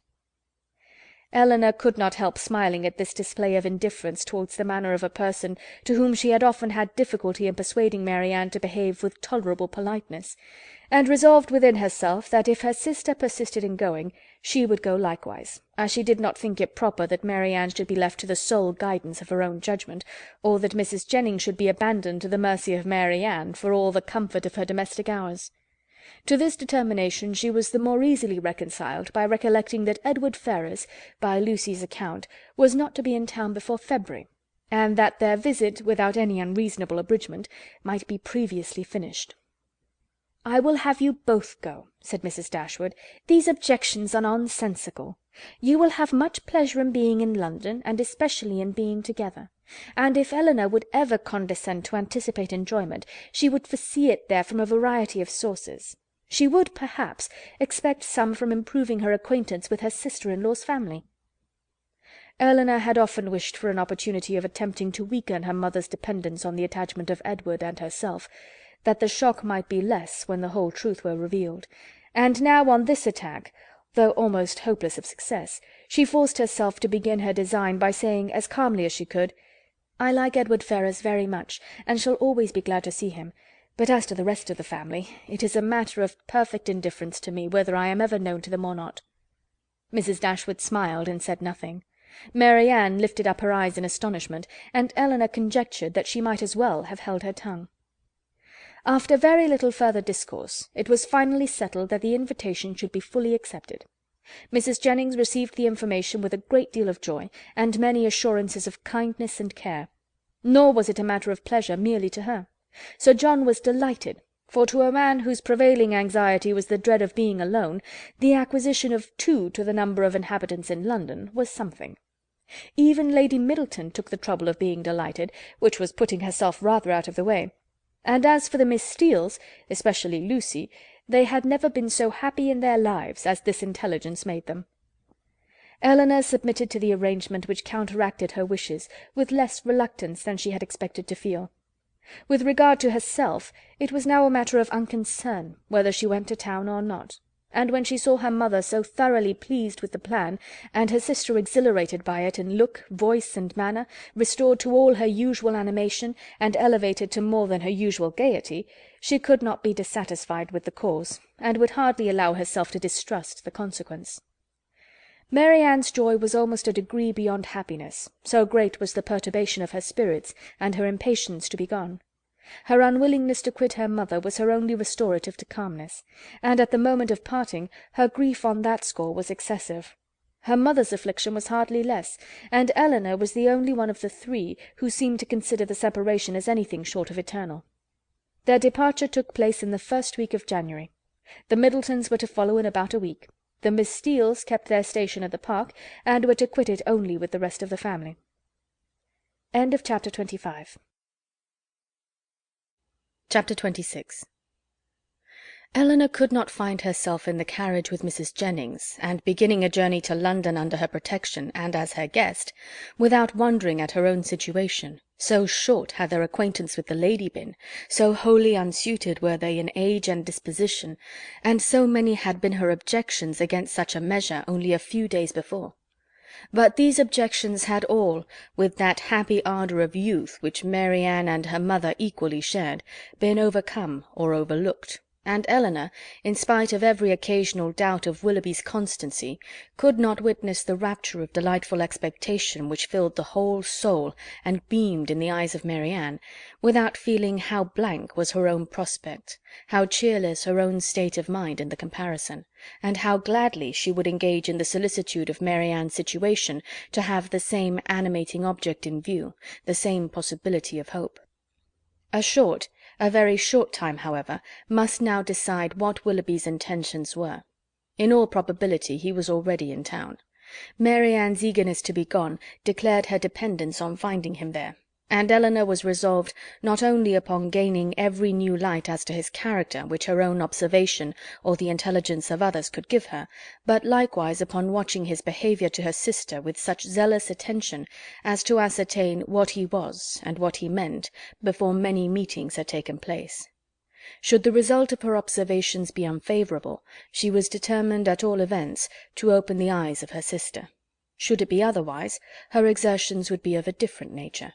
She must then learn to avoid every selfish comparison, and banish every regret which might lessen her satisfaction in the happiness of Marianne. They were 3 days on their journey, and Marianne's behaviour as they travelled was a happy specimen of what future complaisance and companionableness to Mrs. Jennings might be expected to be.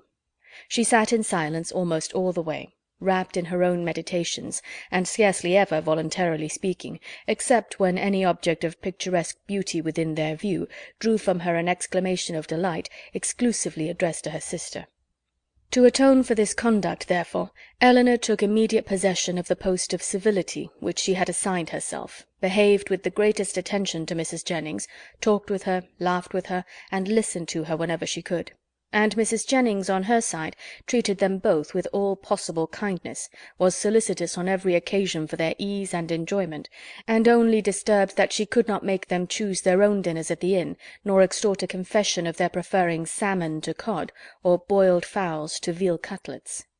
They reached town by 3 o'clock the 3rd day, glad to be released after such a journey from the confinement of a carriage, and ready to enjoy all the luxury of a good fire. The house was handsome, and handsomely fitted up, and the young ladies were immediately put in possession of a very comfortable apartment. It had formerly been Charlotte's, and over the mantelpiece still hung a landscape in coloured silks of her performance, in proof of her having spent 7 years at a great school in town to some effect. As dinner was not to be ready in less than 2 hours from their arrival, Elinor determined to employ the interval in writing to her mother, and sat down for that purpose. In a few moments Marianne did the same. "I am writing home, Marianne," said Elinor. "Had not you better defer your letter for a day or two?" "I am not going to write to my mother," replied Marianne hastily, and as if wishing to avoid any further inquiry. Elinor said no more. It immediately struck her that she must then be writing to Willoughby, and the conclusion which as instantly followed was that, however mysteriously they might wish to conduct the affair, they must be engaged. This conviction, though not entirely satisfactory, gave her pleasure, and she continued her letter with greater alacrity. Marianne's was finished in a very few minutes. In length it could be no more than a note. It was then folded up, sealed, and directed with greater rapidity. Elinor thought she could distinguish a large W in the direction, and no sooner was it complete than Marianne, ringing the bell, requested the footman who answered it to get that letter conveyed for her to the twopenny post. This decided the matter at once. Her spirits still continued very high, but there was a flutter in them which prevented their giving much pleasure to her sister, and this agitation increased as the evening drew on. She could scarcely eat any dinner, and when they afterwards returned to the drawing-room, seemed anxiously listening to the sound of every carriage. It was a great satisfaction to Elinor that Mrs. Jennings, by being much engaged in her own room, could see little of what was passing. The tea-things were brought in, and already had Marianne been disappointed more than once by a rap at a neighbouring door, when a loud one was suddenly heard, which could not be mistaken for one at any other house. Elinor felt secure of its announcing Willoughby's approach, and Marianne, starting up, moved towards the door. Everything was silent. This could not be borne many seconds. She opened the door, advanced a few steps toward the stairs, and after listening half a minute, returned into the room in all the agitation such a conviction of having heard him would naturally produce. In the ecstasy of her feelings at that instant, she could not help exclaiming, "Oh, Elinor, it is Willoughby, indeed it is!" and seemed almost ready to throw herself into his arms, when Colonel Brandon appeared. It was too great a shock to be borne with calmness, and she immediately left the room. Elinor was disappointed too, but at the same time her regard for Colonel Brandon ensured his welcome with her, and she felt particularly hurt that a man so partial to her sister should perceive that she experienced nothing but grief and disappointment in seeing him. She instantly saw that it was not unnoticed by him, that he even observed Marianne as she quitted the room with such astonishment and concern as hardly left him the recollection of what civility demanded towards herself. "Is your sister ill?" said he. Elinor answered in some distress that she was, and then talked of headaches, low spirits, and over-fatigues, and of everything to which she could decently attribute her sister's behaviour. He heard her with the most earnest attention, but seeming to recollect himself, said no more on the subject, and began directly to speak of his pleasure at seeing them in London, making the usual inquiries about their journey and the friends they had left behind. In this calm kind of way, with very little interest on either side, they continued to talk, both of them out of spirits, and the thoughts of both engaged elsewhere. Elinor wished very much to ask whether Willoughby were then in town, but she was afraid of giving him pain by any inquiry after his rival, and at length, by way of saying something, she asked if he had been in London ever since she had seen him last. "Yes," he replied with some embarrassment, "almost ever since. I have been once or twice at Delaford for a few days, but it has never been in my power to return to Barton." This, and the manner in which it was said, immediately brought back to her remembrance all the circumstances of his quitting that place, with the uneasiness and suspicions they had caused to Mrs. Jennings, and she was fearful that her question had implied much more curiosity on the subject than she had ever felt. Mrs. Jennings soon came in. "Oh, Colonel," said she, with her usual noisy cheerfulness, "I am monstrous glad to see you. Sorry I could not come before. Beg your pardon, but I have been forced to look about me a little and settle my matters, for it is a long while since I have been at home, and you know one has always a world of little odd things to do after one has been away for a time. And then I have had Cartwright to settle with. Lord, I have been as busy as a bee ever since dinner. But pray, Colonel, how came you to conjure out that I should be in town to-day?" "I had the pleasure of hearing it at Mrs. Palmer's, where I have been dining." "Oh, you did? Well, and how do they all at their house? How does Charlotte do? I warrant you she is a fine size by this time." "Mrs. Palmer appeared quite well, and I am commissioned to tell you that you will certainly see her to-morrow." "Ay, to be sure, I thought as much. Well, Colonel, I have brought 2 young ladies with me, you see. That is, you see but one of them now, but there is another somewhere. Your friend Miss Marianne, too, which you will not be sorry to hear. I do not know what you and Mr. Willoughby will do between you about her. Ay, it is a fine thing to be young and handsome. Well, I was young once, but I never was very handsome, worse luck for me. However, I got a very good husband, and I don't know what the greatest beauty can do more. Ah, poor man, he has been dead these 8 years and better. But, Colonel, where have you been to since we parted? And how does your business go on? Come, come, let's have no secrets among friends."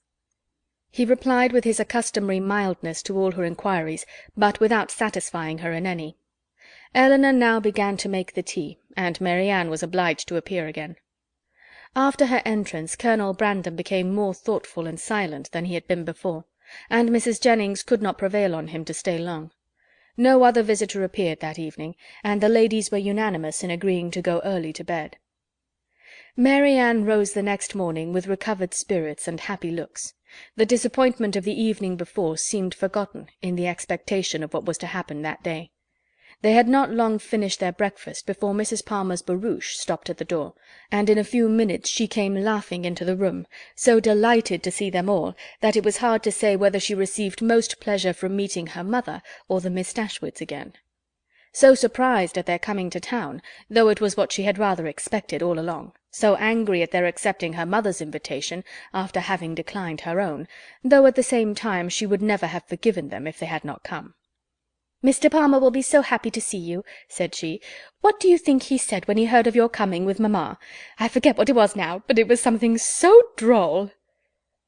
After an hour or two spent in what her mother called comfortable chat, or in other words, in every variety of inquiry concerning all their acquaintance on Mrs. Jennings's side, and in laughter without cause on Mrs. Palmer's, it was proposed by the latter that they should all accompany her to some shops where she had business that morning, to which Mrs. Jennings and Elinor readily consented, as having likewise some purchases to make themselves, and Marianne, though declining it at first, was induced to go likewise.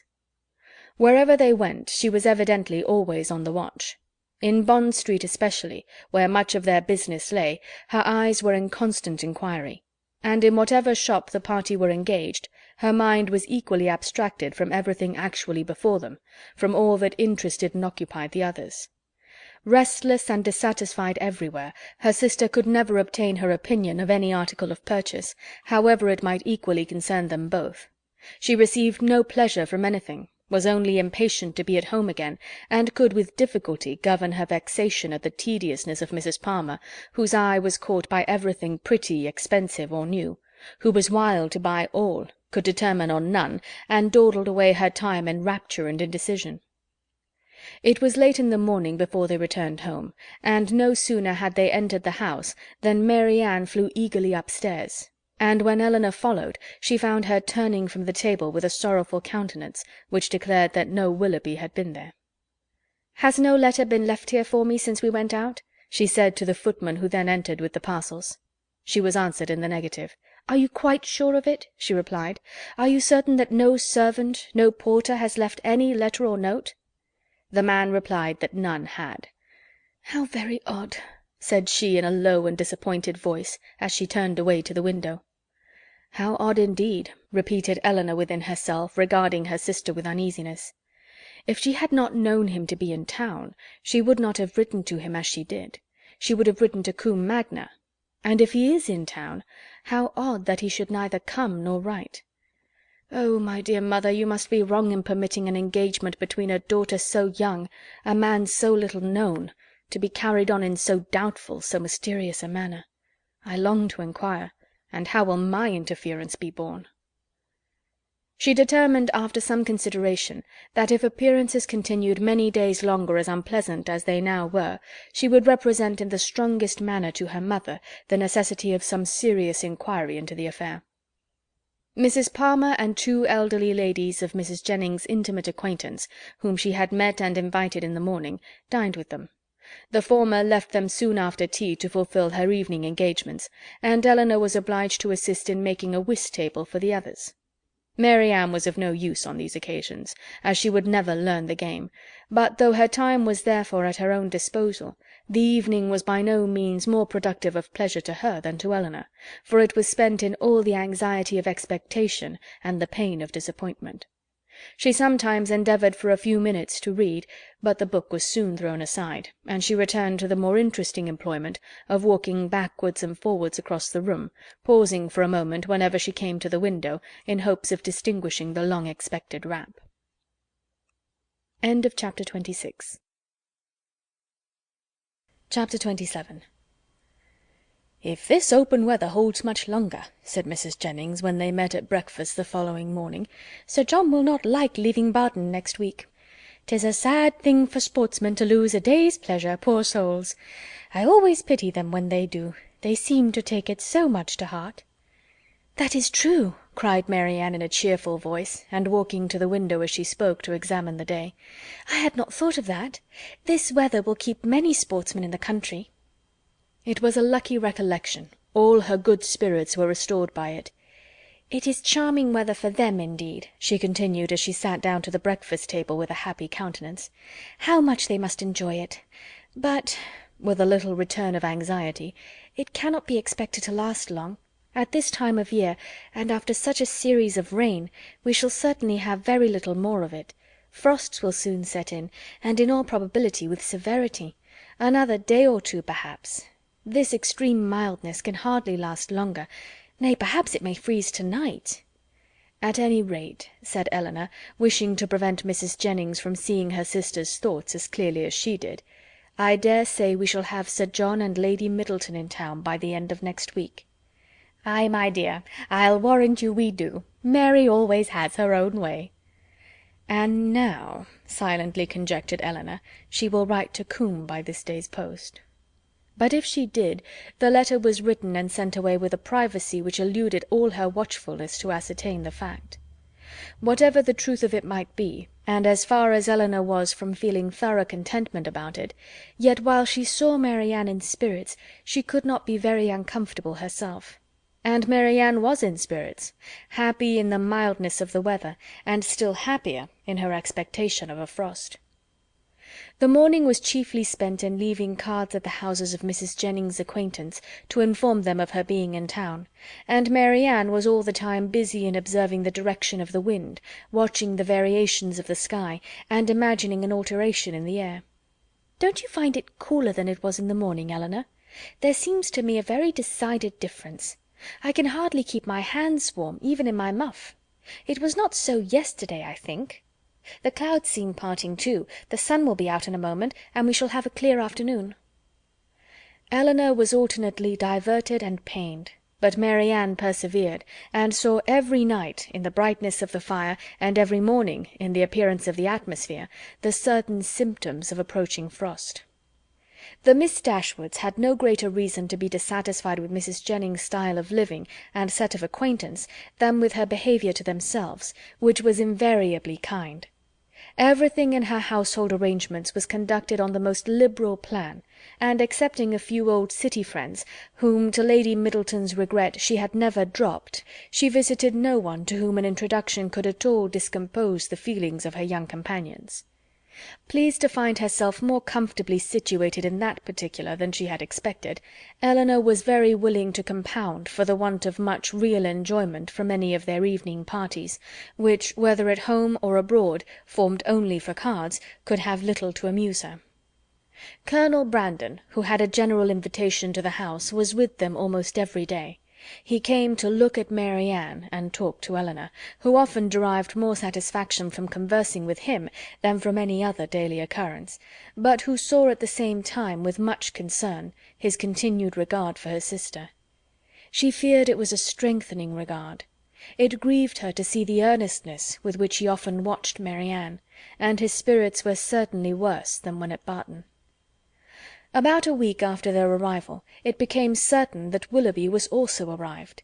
His card was on the table when they came in from the morning's drive. "Good God!" cried Mary Ann, "he has been here while we were out." Elinor, rejoiced to be assured of his being in London, now ventured to say, "Depend upon it, he will call again to-morrow." But Mary Ann seemed hardly to hear her, and on Mrs. Jennings's entrance escaped with the precious card. This event, while it raised the spirits of Elinor, restored to those of her sister all, and more than all, their former agitation. From this moment her mind was never quiet. The expectation of seeing him every hour of the day made her unfit for anything. She insisted on being left behind the next morning when the others went out. Elinor's thoughts were full of what might be passing in Berkeley Street during their absence, but a moment's glance at her sister when they returned was enough to inform her that Willoughby had paid no second visit there. A note was just then brought in and laid on the table. "For me!" cried Mary Ann, stepping hastily forward. "No, ma'am, for my mistress." But Mary Ann, not convinced, took it instantly up. "It is indeed for Mrs. Jennings. How provoking!" "You are expecting a letter, then?" said Elinor, unable to be longer silent. "Yes, a little, not much." After a short pause, "You have no confidence in me, Mary Ann?" "Nay, Elinor, this reproach from you, you who have confidence in no one?" "Me?" returned Elinor in some confusion. "Indeed, Mary Ann, I have nothing to tell." "Nor I," answered Mary Ann with energy. "Our situations, then, are alike. We have neither of us anything to tell, you because you do not communicate, and I because I conceal nothing." Elinor, distressed by this charge of reserve in herself, which she was not at liberty to do away, knew not how, under such circumstances, to press for greater openness in Mary Ann. Mrs. Jennings soon appeared, and the note being given her, she read it aloud. It was from Lady Middleton, announcing their arrival in Conduit Street the night before, and requesting the company of her mother and cousins the following evening. Business on Sir John's part, and a violent cold on her own, prevented their calling in Berkeley Street.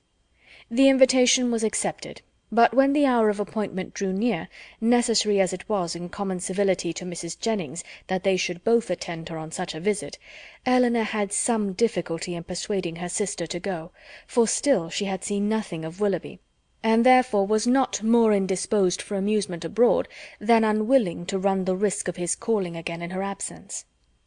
Elinor found, when the evening was over, that disposition is not materially altered by a change of abode; for although scarcely settled in town, Sir John had contrived to collect around him nearly 20 young people, and to amuse them with a ball. This was an affair of which Lady Middleton did not approve. In the country an unpremeditated dance was very allowable, but in London, where the reputation of elegance was more important and less easily attained, it was risking too much for the gratification of a few girls to have it known that Lady Middleton had given a small dance of 8 or 9 couple, with 2 violins and a mere sideboard collation. Mr. and Mrs. Palmer were of the party. From the former, whom they had not seen before since their arrival in town, as he was careful to avoid the appearance of any attention to his mother-in-law, and therefore never came near her, they received no mark of recognition on their entrance. He looked at them slightly, without seeming to know who they were, and merely nodded to Mrs. Jennings from the other side of the room. Mary Ann gave one glance round the apartment as she entered. It was enough. He was not there. And she sat down, equally ill-disposed to receive or communicate pleasure. After they had been assembled about an hour, Mr. Palmer sauntered towards the Miss Dashwoods to express his surprise on seeing them in town, though Colonel Brandon had been first informed of their arrival at his house, and he had himself said something very droll on hearing that they were to come. "I thought you were both in Devonshire," said he. "Did you?" replied Elinor. "When do you go back again?" "I do not know." And thus ended their discourse. Never had Mary Ann been so unwilling to dance in her life as she was that evening, and never so much fatigued by the exercise. She complained of it as they returned to Berkeley Street. "Ay, ay," said Mrs. Jennings, "we know the reason of all that very well. If a certain person who shall be nameless had been there, you would not have been a bit tired. And to say the truth, it was not very pretty of him not to give you the meeting when he was invited." "Invited!" cried Mary Ann. "So my daughter Middleton told me, for it seems Sir John met him somewhere in the street this morning." Mary Ann said no more, but looked exceedingly hurt. Impatient in this situation to be doing something that might lead to her sister's relief, Elinor resolved to write the next morning to her mother, and hoped, by awakening her fears for the health of Mary Ann, to procure those inquiries which had been so long delayed; and she was still more eagerly bent on this measure by perceiving after breakfast on the morrow that Mary Ann was again writing to Willoughby, for she could not suppose it to be to any other person. About the middle of the day Mrs. Jennings went out by herself on business, and Elinor began her letter directly, while Mary Ann, too restless for employment, too anxious for conversation, walked from one window to the other, or sat down by the fire in melancholy meditation. Elinor was very earnest in her application to her mother, relating all that had passed, her suspicions of Willoughby's inconstancy, urging her by every plea of duty and affection to demand from Mary Ann an account of her real situation with respect to him. Her letter was scarcely finished when a rap foretold a visitor, and Colonel Brandon was announced. Mary Ann, who had seen him from the window, and who hated company of any kind, left the room before he entered it. He looked more than usually grave, and though expressing satisfaction at finding Miss Dashwood alone, as if he had somewhat in particular to tell her, sat for some time without saying a word. Elinor, persuaded that he had some communication to make in which her sister was concerned, impatiently expected its opening. It was not the first time of her feeling the same kind of conviction, for more than once before, beginning with the observation of "Your sister looks unwell to-day," or "Your sister seems out of spirits," he had appeared on the point either of disclosing or of inquiring something particular about her. After a pause of several minutes, their silence was broken by his asking her, in a voice of some agitation, when he was to congratulate her on the acquisition of a brother. Elinor was not prepared for such a question, and having no answer ready, was obliged to adopt the simple and common expedient of asking what he meant. He tried to smile as he replied, "Your sister's engagement to Mr. Willoughby is very generally known." "It cannot be generally known," returned Elinor, "for her own family do not know it." He looked surprised, and said, "I beg your pardon. I am afraid my inquiry has been impertinent, but I had not supposed any secrecy intended, as they openly correspond, and their marriage is universally talked of." "How can that be? By whom can you have heard it mentioned?" "By many. By some of whom you know nothing, by others with whom you are most intimate, Mrs. Jennings, Mrs. Palmer, and the Middletons. But still I might not have believed it, for where the mind is perhaps rather unwilling to be convinced, it will always find something to support its doubts. If I had not, when the servant let me in to-day, accidentally seen a letter in his hand, directed to Mr. Willoughby in your sister's writing. I came to inquire, but I was convinced before I could ask the question. Is everything finally settled? Is it impossible to... But I have no right, and I could have no chance of succeeding. Excuse me, Miss Dashwood, I believe I have been wrong in saying so much, but I hardly know what to do, and on your prudence I have the strongest dependence.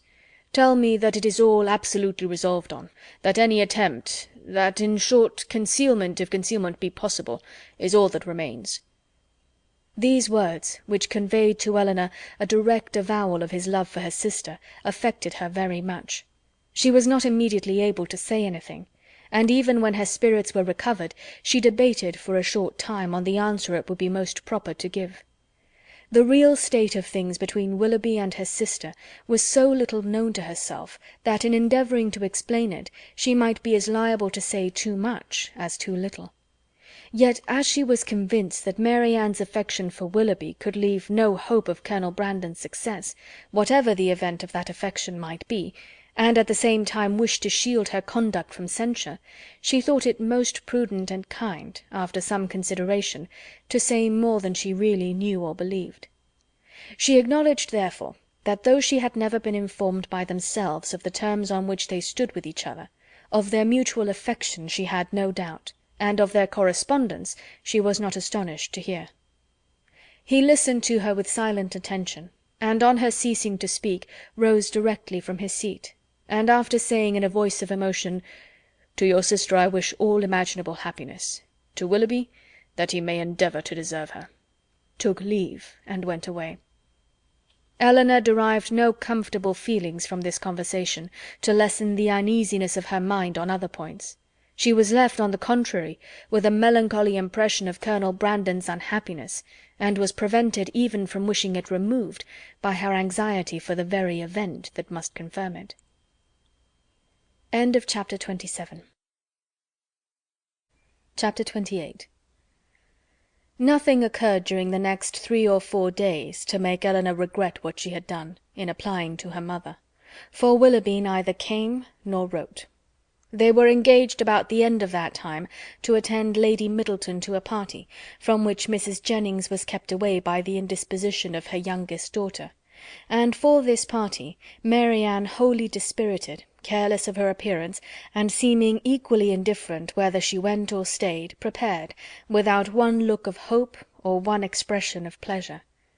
She sat by the drawing-room fire after tea till the moment of Lady Middleton's arrival, without once stirring from her seat, or altering her attitude, lost in her own thoughts, and insensible of her sister's presence. And when at last they were told that Lady Middleton waited for them at the door, she started as if she had forgotten that any one was expected. They arrived in due time at the place of destination, and as soon as the string of carriages before them would allow, alighted, ascended the stairs, heard their names announced from one landing-place to another in an audible voice, and entered a room splendidly lit up, quite full of company, and insufferably hot. When they had paid their tribute of politeness by curtsying to the lady of the house, they were permitted to mingle in the crowd, and take their share of the heat and inconvenience, to which their arrival must necessarily add.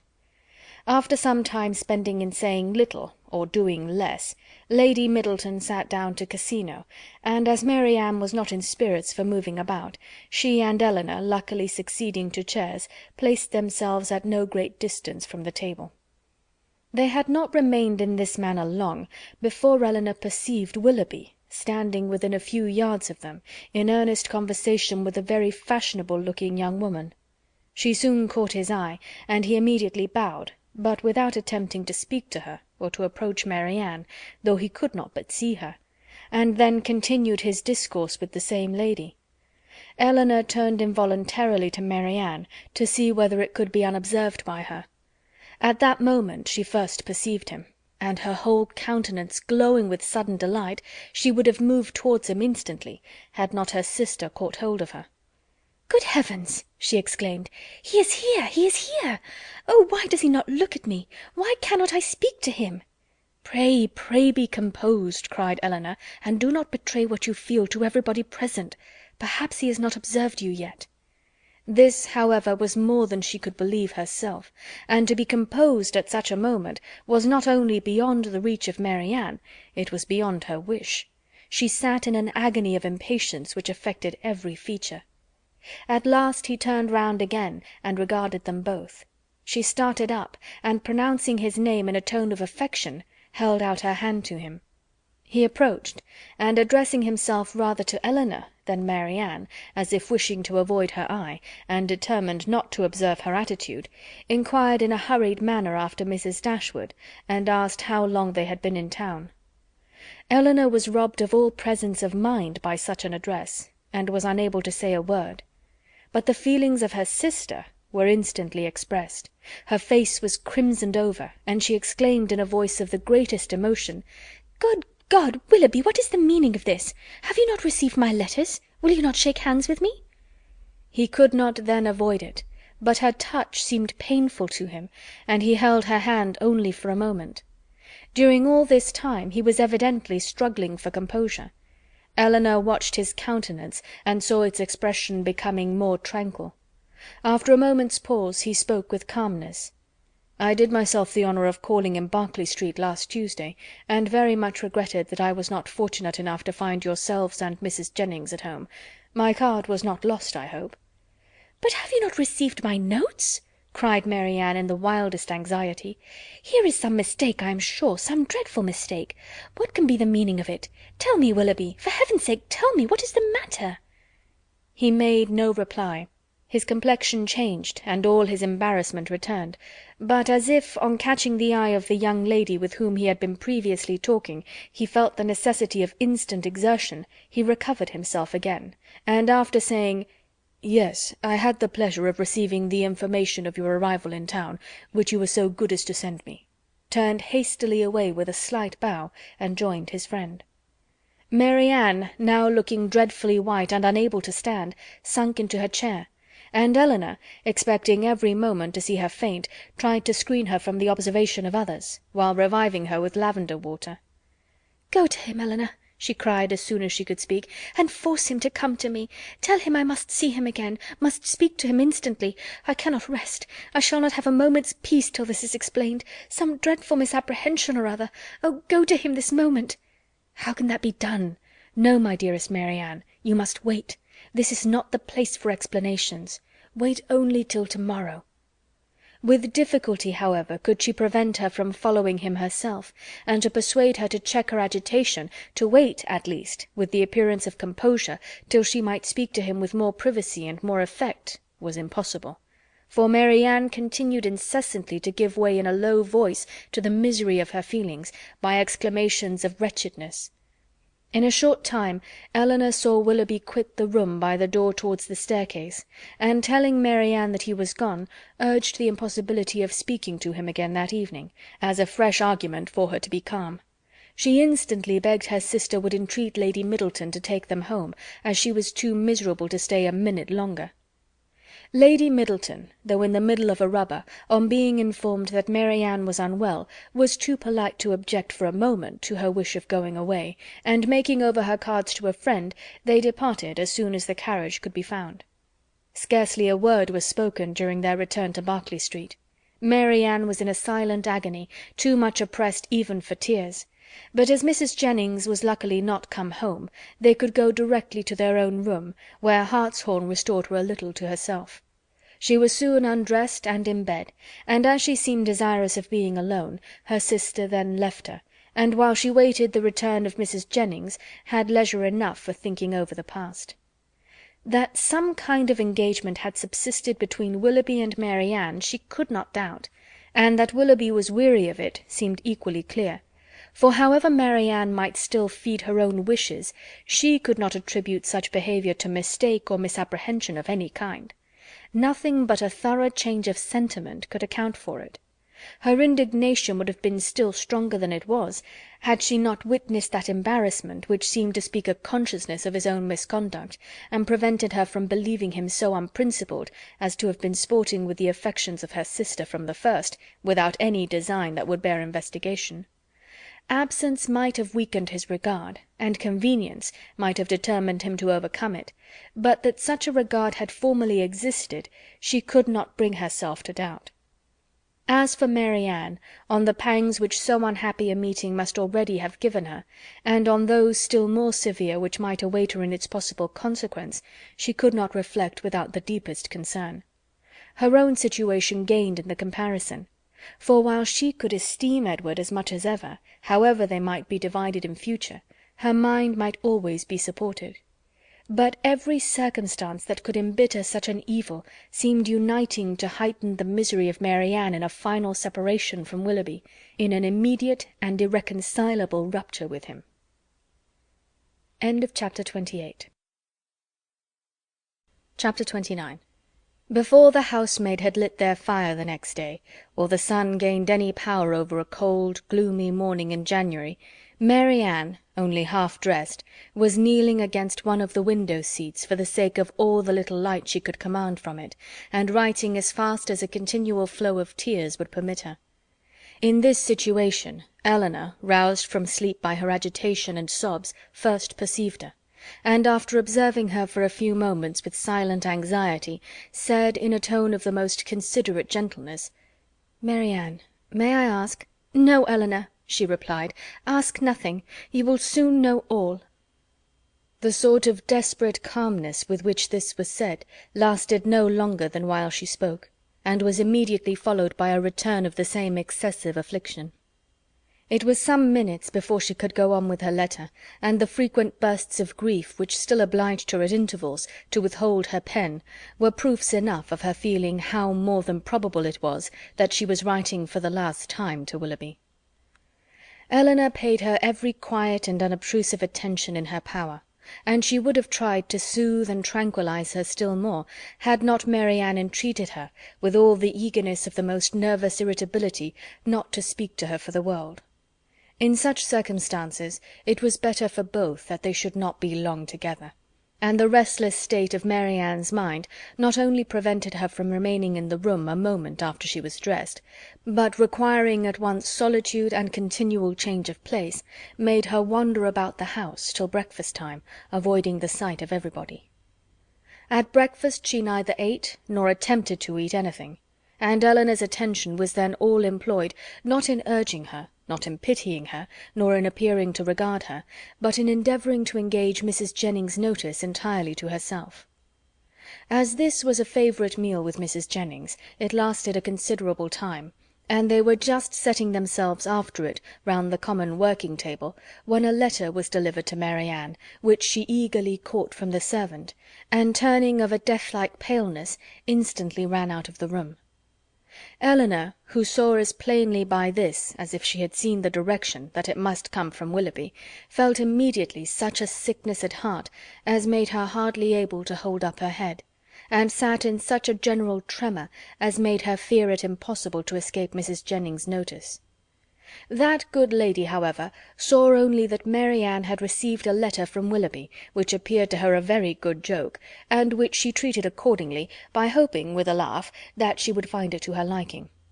Of Elinor's distress she was too busily employed in measuring lengths of worsted for her rug to see anything at all, and calmly continuing her talk, as soon as Marianne disappeared, she said, "'Pon my word, I never saw a young woman so desperately in love in my life. My girls were nothing to her, and yet they used to be foolish enough. But as for Miss Marianne, she is quite an altered creature. I hope from the bottom of my heart he won't keep her waiting much longer, for it is quite grievous to see her look so ill and forlorn. Pray, when are they to be married?" Elinor, though never less disposed to speak than at that moment, obliged herself to answer such an attack as this, and therefore, trying to smile, replied, "And have you really, ma'am, talked yourself into a persuasion of my sister's being engaged to Mr. Willoughby?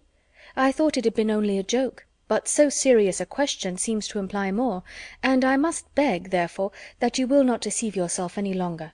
I do assure you that nothing would surprise me more than to hear of their being going to be married." For shame, Miss Dashwood! How can you talk so? Don't we all know that it must be a match, that they were over head and ears in love with each other from the first moment they met? Did not I see them together in Devonshire every day, and all day long? And did not I know that your sister came to town with me on purpose to buy wedding clothes? Come, come, this won't do. Because you are so sly about it yourself, you think nobody else has any senses. But it is no such thing, I can tell you, for it has been known all over town this ever so long. I tell everybody of it, and so does Charlotte. "Indeed, ma'am," said Elinor very seriously, "you are mistaken. Indeed, you are doing a very unkind thing in spreading the report, and you will find that you have, though you will not believe me now." Mrs. Jennings laughed again, but Eleanor had not spirits to say more, and, eager at all events to know what Willoughby had written, hurried away to their room, where, on opening the door, she saw Mary Ann stretched on the bed, almost choked by grief, one letter in her hand, and 2 or 3 others laying by her. Eleanor drew near, but without saying a word, and seating herself on the bed, took her hand, kissed her affectionately several times, and then gave way to a burst of tears, which at first was scarcely less violent than Mary Ann's. The latter, though unable to speak, seemed to feel all the tenderness of this behaviour, and after some time thus spent in joint affliction, she put all the letters into Eleanor's hands, and then, covering her face with her handkerchief, almost screamed with agony. Eleanor, who knew that such grief, shocking as it was to witness it, must have its course, watched by her till this excess of suffering had somewhat spent itself, and then, turning eagerly to Willoughby's letter, read as follows: Bond Street, January. My dear Madam, I have just had the honour of receiving your letter, for which I beg to return my sincere acknowledgments. I am much concerned to find there was anything in my behaviour last night that did not meet your approbation, and though I am quite at a loss to discover in what point I could be so unfortunate as to offend you, I entreat your forgiveness of what I can assure you to have been perfectly unintentional. I shall never reflect on my former acquaintance with your family in Devonshire without the most grateful pleasure, and flatter myself it will not be broken by any mistake or misapprehension of my actions. My esteem for your whole family is very sincere, but if I have been so unfortunate as to give rise to a belief of more than I felt or meant to express, I shall reproach myself for not having been more guarded in my professions of that esteem. That I should ever have meant more you will allow to be impossible, when you understand that my affections have been long engaged elsewhere, and it will not be many weeks, I believe, before this engagement is fulfilled. It is with great regret that I obey your commands in returning the letters with which I have been honoured from you, and the lock of hair which you so obligingly bestowed on me. I am, dear madam, your most obedient, humble servant, John Willoughby. With what indignation such a letter as this must be read by Miss Dashwood may be imagined. Though aware, before she began it, that it must bring a confession of his inconstancy, and confirm their separation for ever, she was not aware that such language could be suffered to announce it, nor could she have supposed Willoughby capable of departing so far from the appearance of every honourable and delicate feeling, so far from the common decorum of a gentleman, as to send a letter so impudently cruel, a letter which, instead of bringing with his desire of a release any professions of regret, acknowledged no breach of faith, denied all peculiar affection whatever, a letter of which every line was an insult, and which proclaimed its writer to be deep in hardened villainy. She paused over it for some time with indignant astonishment, then read it again and again, but every perusal only served to increase her abhorrence of the man, and so bitter were her feelings against him that she dared not trust herself to speak, lest she might wound Mary Ann still deeper by treating their disengagement not as a loss to her of any possible good, but as an escape from the worst and most irremediable of all evils, a connection for life with an unprincipled man, as a deliverance the most real, a blessing the most important. In her earnest meditations on the contents of the letter, on the depravity of that mind which could dictate it, and probably on the very different mind of a very different person, who had no other connection whatever with the affair than what her heart gave him with everything that passed, Eleanor forgot the immediate distress of her sister, forgot that she had 3 letters on her lap yet unread, and so entirely forgot how long she had been in the room, that when on hearing a carriage drive up to the door she went to the window to see who could be coming so unreasonably early, she was all astonishment to perceive Mrs. Jennings's chariot, which she knew had not been ordered till 1. Determined not to quit Mary Ann, though hopeless of contributing at present to her ease, she hurried away to excuse herself from attending Mrs. Jennings, on account of her sister being indisposed.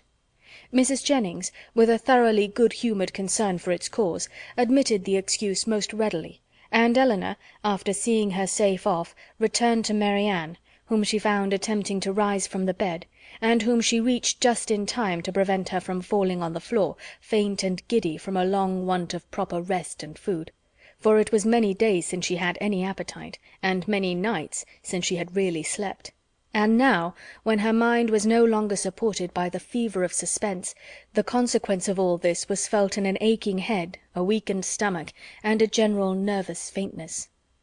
A glass of wine, which Elinor procured for her directly, made her more comfortable, and she was at last able to express some sense of her kindness by saying, "Poor Elinor, how unhappy I make you!" "I only wish," replied her sister, "there were anything I could do which might be of comfort to you." This, as everything else would have been, was too much for Marianne, who could only exclaim, in the anguish of her heart, "Oh, Elinor, I am miserable indeed," before her voice was entirely lost in sobs. Elinor could no longer witness this torrent of unresisted grief in silence. "Exert yourself, dear Marianne," she cried, "if you would not kill yourself and all who love you. Think of your mother. Think of her misery while you suffer. For her sake you must exert yourself." "I cannot, I cannot," cried Marianne. Leave me if I distress you. Leave me, hate me, forget me, but do not torture me so. Oh, how easy for those who have no sorrow of their own to talk of exertion! Happy, happy Elinor! You cannot have an idea of what I suffer." "Do you call me happy, Marianne? Oh, if you knew! And can you believe me to be so while I see you so wretched? Forgive me, forgive me," throwing her arms around her sister's neck. "I know you feel for me. I know what a heart you have. But yet you must be happy. Edward loves you. What, oh, what can do away with such happiness as that?" "Many, many circumstances," said Elinor solemnly. "No, no, no," cried Marianne wildly. "He loves you, and only you. You can have no grief." "I can have no pleasure while I see you in this state."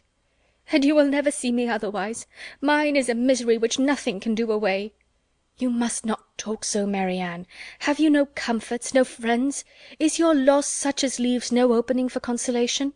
Much as you suffer now, think of what you would have suffered if the discovery of his character had been delayed to a later period, if your engagement had been carried on for months and months, as it might have been, before he chose to put an end to it. Every additional day of unhappy confidence on your side would have made the blow more dreadful." "Engagement!" cried Marianne. "There has been no engagement." "No engagement?" "No, he is not so unworthy as you believe him. He has broken no faith with me." "But he told you that he loved you?" "Yes. No, never absolutely. It was every day implied, but never professedly declared. Sometimes I thought it had been, but it never was." "Yet you wrote to him?" "Yes. Could that be wrong after all that had passed? But I cannot talk." Elinor said no more, and turning again to the 3 letters which now raised a much stronger curiosity than before, directly ran over the contents of all. The first, which was what her sister had sent him on their arrival in town, was to this effect: "Berkeley Street, January. How surprised you will be, Willoughby, on receiving this, and I think you will feel something more than surprise when you know that I am in town. An opportunity of coming hither, though with Mrs. Jennings, was a temptation we could not resist. I wish you may receive this in time to come here tonight, but I will not depend on it. At any rate, I shall expect you tomorrow. For the present, adieu. M.D." Her second note, which had been written on the morning after the dance at the Middletons, was in these words: "I cannot express my disappointment in having missed you the day before yesterday, nor my astonishment at not having received any answer to a note which I sent you above a week ago. I have been expecting to hear from you, and still more to see you every hour of the day. Pray call again as soon as possible, and explain the reason of my having expected this in vain. You had better come earlier another time, because we are generally out by 1. We were last night at Lady Middleton's, where there was a dance. I have been told that you were asked to be one of the party. But could it be so? You must be very much altered indeed since we parted, if that could be the case and you not there. But I will not suppose this possible, and I hope very soon to receive your personal assurance of its being otherwise. M.D." The contents of her last note to him were these: "What am I to imagine, Willoughby, by your behaviour last night? Again I demand an explanation of it. I was prepared to meet you with the pleasure which our separation naturally produced, with the familiarity which our intimacy at Barton appeared to me to justify. I was repulsed indeed.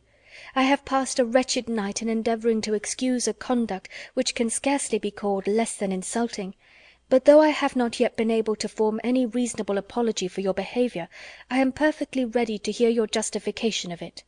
You have perhaps been misinformed, or purposely deceived, in something concerning me, which may have lowered me in your opinion. Tell me what it is, explain the grounds on which you acted, and I shall be satisfied, in being able to satisfy you. It would grieve me indeed to be obliged to think ill of you, but if I am to do it, if I am to learn that you are not what we have hitherto believed you, that your regard for us all was insincere, that your behaviour to me was intended only to deceive, let it be told as soon as possible. My feelings are at present in a state of dreadful indecision. I wish to acquit you, but certainty on either side will be ease to what I now suffer. If your sentiments are no longer what they were, you will return my notes and the lock of my hair which is in your possession. M.D. That such letters, so full of affection and confidence, could have been so answered, Elinor, for Willoughby's sake, would have been unwilling to believe. But her condemnation of him did not blind her to the impropriety of their having been written at all, and she was silently grieving over the imprudence which had hazarded such unsolicited proofs of tenderness, not warranted by anything preceding, and most severely condemned by the event, when Marianne, perceiving that she had finished the letters, observed to her that they contained nothing but what any one would have written in the same situation. "I felt myself," she added, "to be as solemnly engaged to him as if the strictest legal covenant had bound us each together." "I can believe it," said Elinor, "but unfortunately he did not feel the same." "He did feel the same, Elinor. For weeks and weeks he felt it, I know he did. Whatever may have changed him now, and nothing but the blackest dart employed against me can have done it, I was once as dear to him as my own soul could wish. This lock of hair, which now he can so readily give up, was begged of me with the most earnest supplication. Had you seen his look, his manner, had you heard his voice at that moment— Have you forgot the last evening of our being together at Barton? The morning that we parted, too, when he told me that it might be many weeks before we met again. His distress! Can I ever forget his distress?" For a moment or two she could say no more, but when this emotion had passed away, she added, in a firmer tone, "Elinor, I have been cruelly used, but not by Willoughby." "Dearest Marianne, who but himself? By whom can he have been instigated?" "By all the world, rather than by his own heart. I could rather believe every creature of my acquaintance leagued together to ruin me in his opinion, than believe his nature capable of such cruelty. This woman of whom he writes, whoever she be, or any one, in short, but your own dear self, mamma, and Edward, may have been so barbarous to belie me. Beyond you three, is there a creature in the world whom I would not rather suspect of evil than Willoughby, whose heart I know so well?" Elinor would not contend, and only replied, "Whoever may have been so detestably your enemy, let them be cheated of their malignant triumph, my dear sister, by seeing how nobly the consciousness of your own innocence and good intentions supports your spirits. It is a reasonable and laudable pride which resists such malevolence." "No, no," cried Marianne, "misery such as mine has no pride. I care not who knows that I am wretched. The triumph of seeing me so may be open to all the world. Elinor, Elinor, they who suffer little may be proud and independent as they like, may resist insult or return mortification, but I cannot. I must feel, I must be wretched, and they are welcome to enjoy the consciousness of it that can." "But for my mother's sake and mine?" "I would do more than for my own, but to appear happy when I am miserable, oh, who can require it?" Again they were both silent.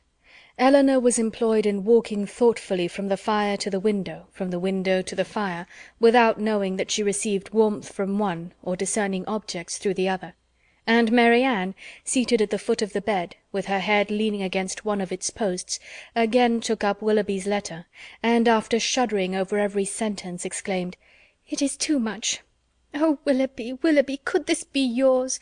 Cruel, cruel, nothing can acquit you. Elinor, nothing can. Whatever he might have heard against me, ought he not to have suspended his belief? Ought he not to have told me of it, to have given me the power of clearing myself? The lock of hair," repeating it from the letter, "which you so obligingly bestowed on me. That is unpardonable. Willoughby, where was your heart when you wrote those words? Oh, barbarously insolent! Eleanor, can he be justified?" "No, Marianne, in no possible way." "And yet this woman, who knows what her art may have been? How long it may have been premeditated, and how deeply contrived by her? Who is she? Who can she be? Whom did I ever hear him talk of as young and attractive among his female acquaintance? Oh, no one, no one! He talked to me only of myself." Another pause ensued. Marianne was greatly agitated, and it ended thus: "Eleanor, I must go home. I must go home and comfort mamma. Can we not be gone to-morrow?" "To-morrow, Marianne?" "Yes, why should I stay here? I came only for Willoughby's sake. And now who cares for me? Who regards me?" "It would be impossible to go to-morrow. We owe Mrs. Jennings much more than civility, and civility of the commonest kind must prevent such a hasty removal as that." "Well, then, another day or two perhaps, but I cannot stay here long. I cannot stay to endure the questions and remarks of all these people. The Middletons and Palmers, how am I to bear their pity? The pity of such a woman as Lady Middleton! Oh, what would he say to that?" Eleanor advised her to lie down again, and for a moment she did so, but no attitude could give her ease, and in restless pain of mind and body she moved from one posture to another, till, growing more and more hysterical, her sister could with difficulty keep her on the bed at all, and for some time was fearful of being constrained to call for assistance. Some lavender drops, however, which she was at length persuaded to take, were of use, and from that time till Mrs. Jennings returned, she continued on the bed quiet and motionless. Chapter 29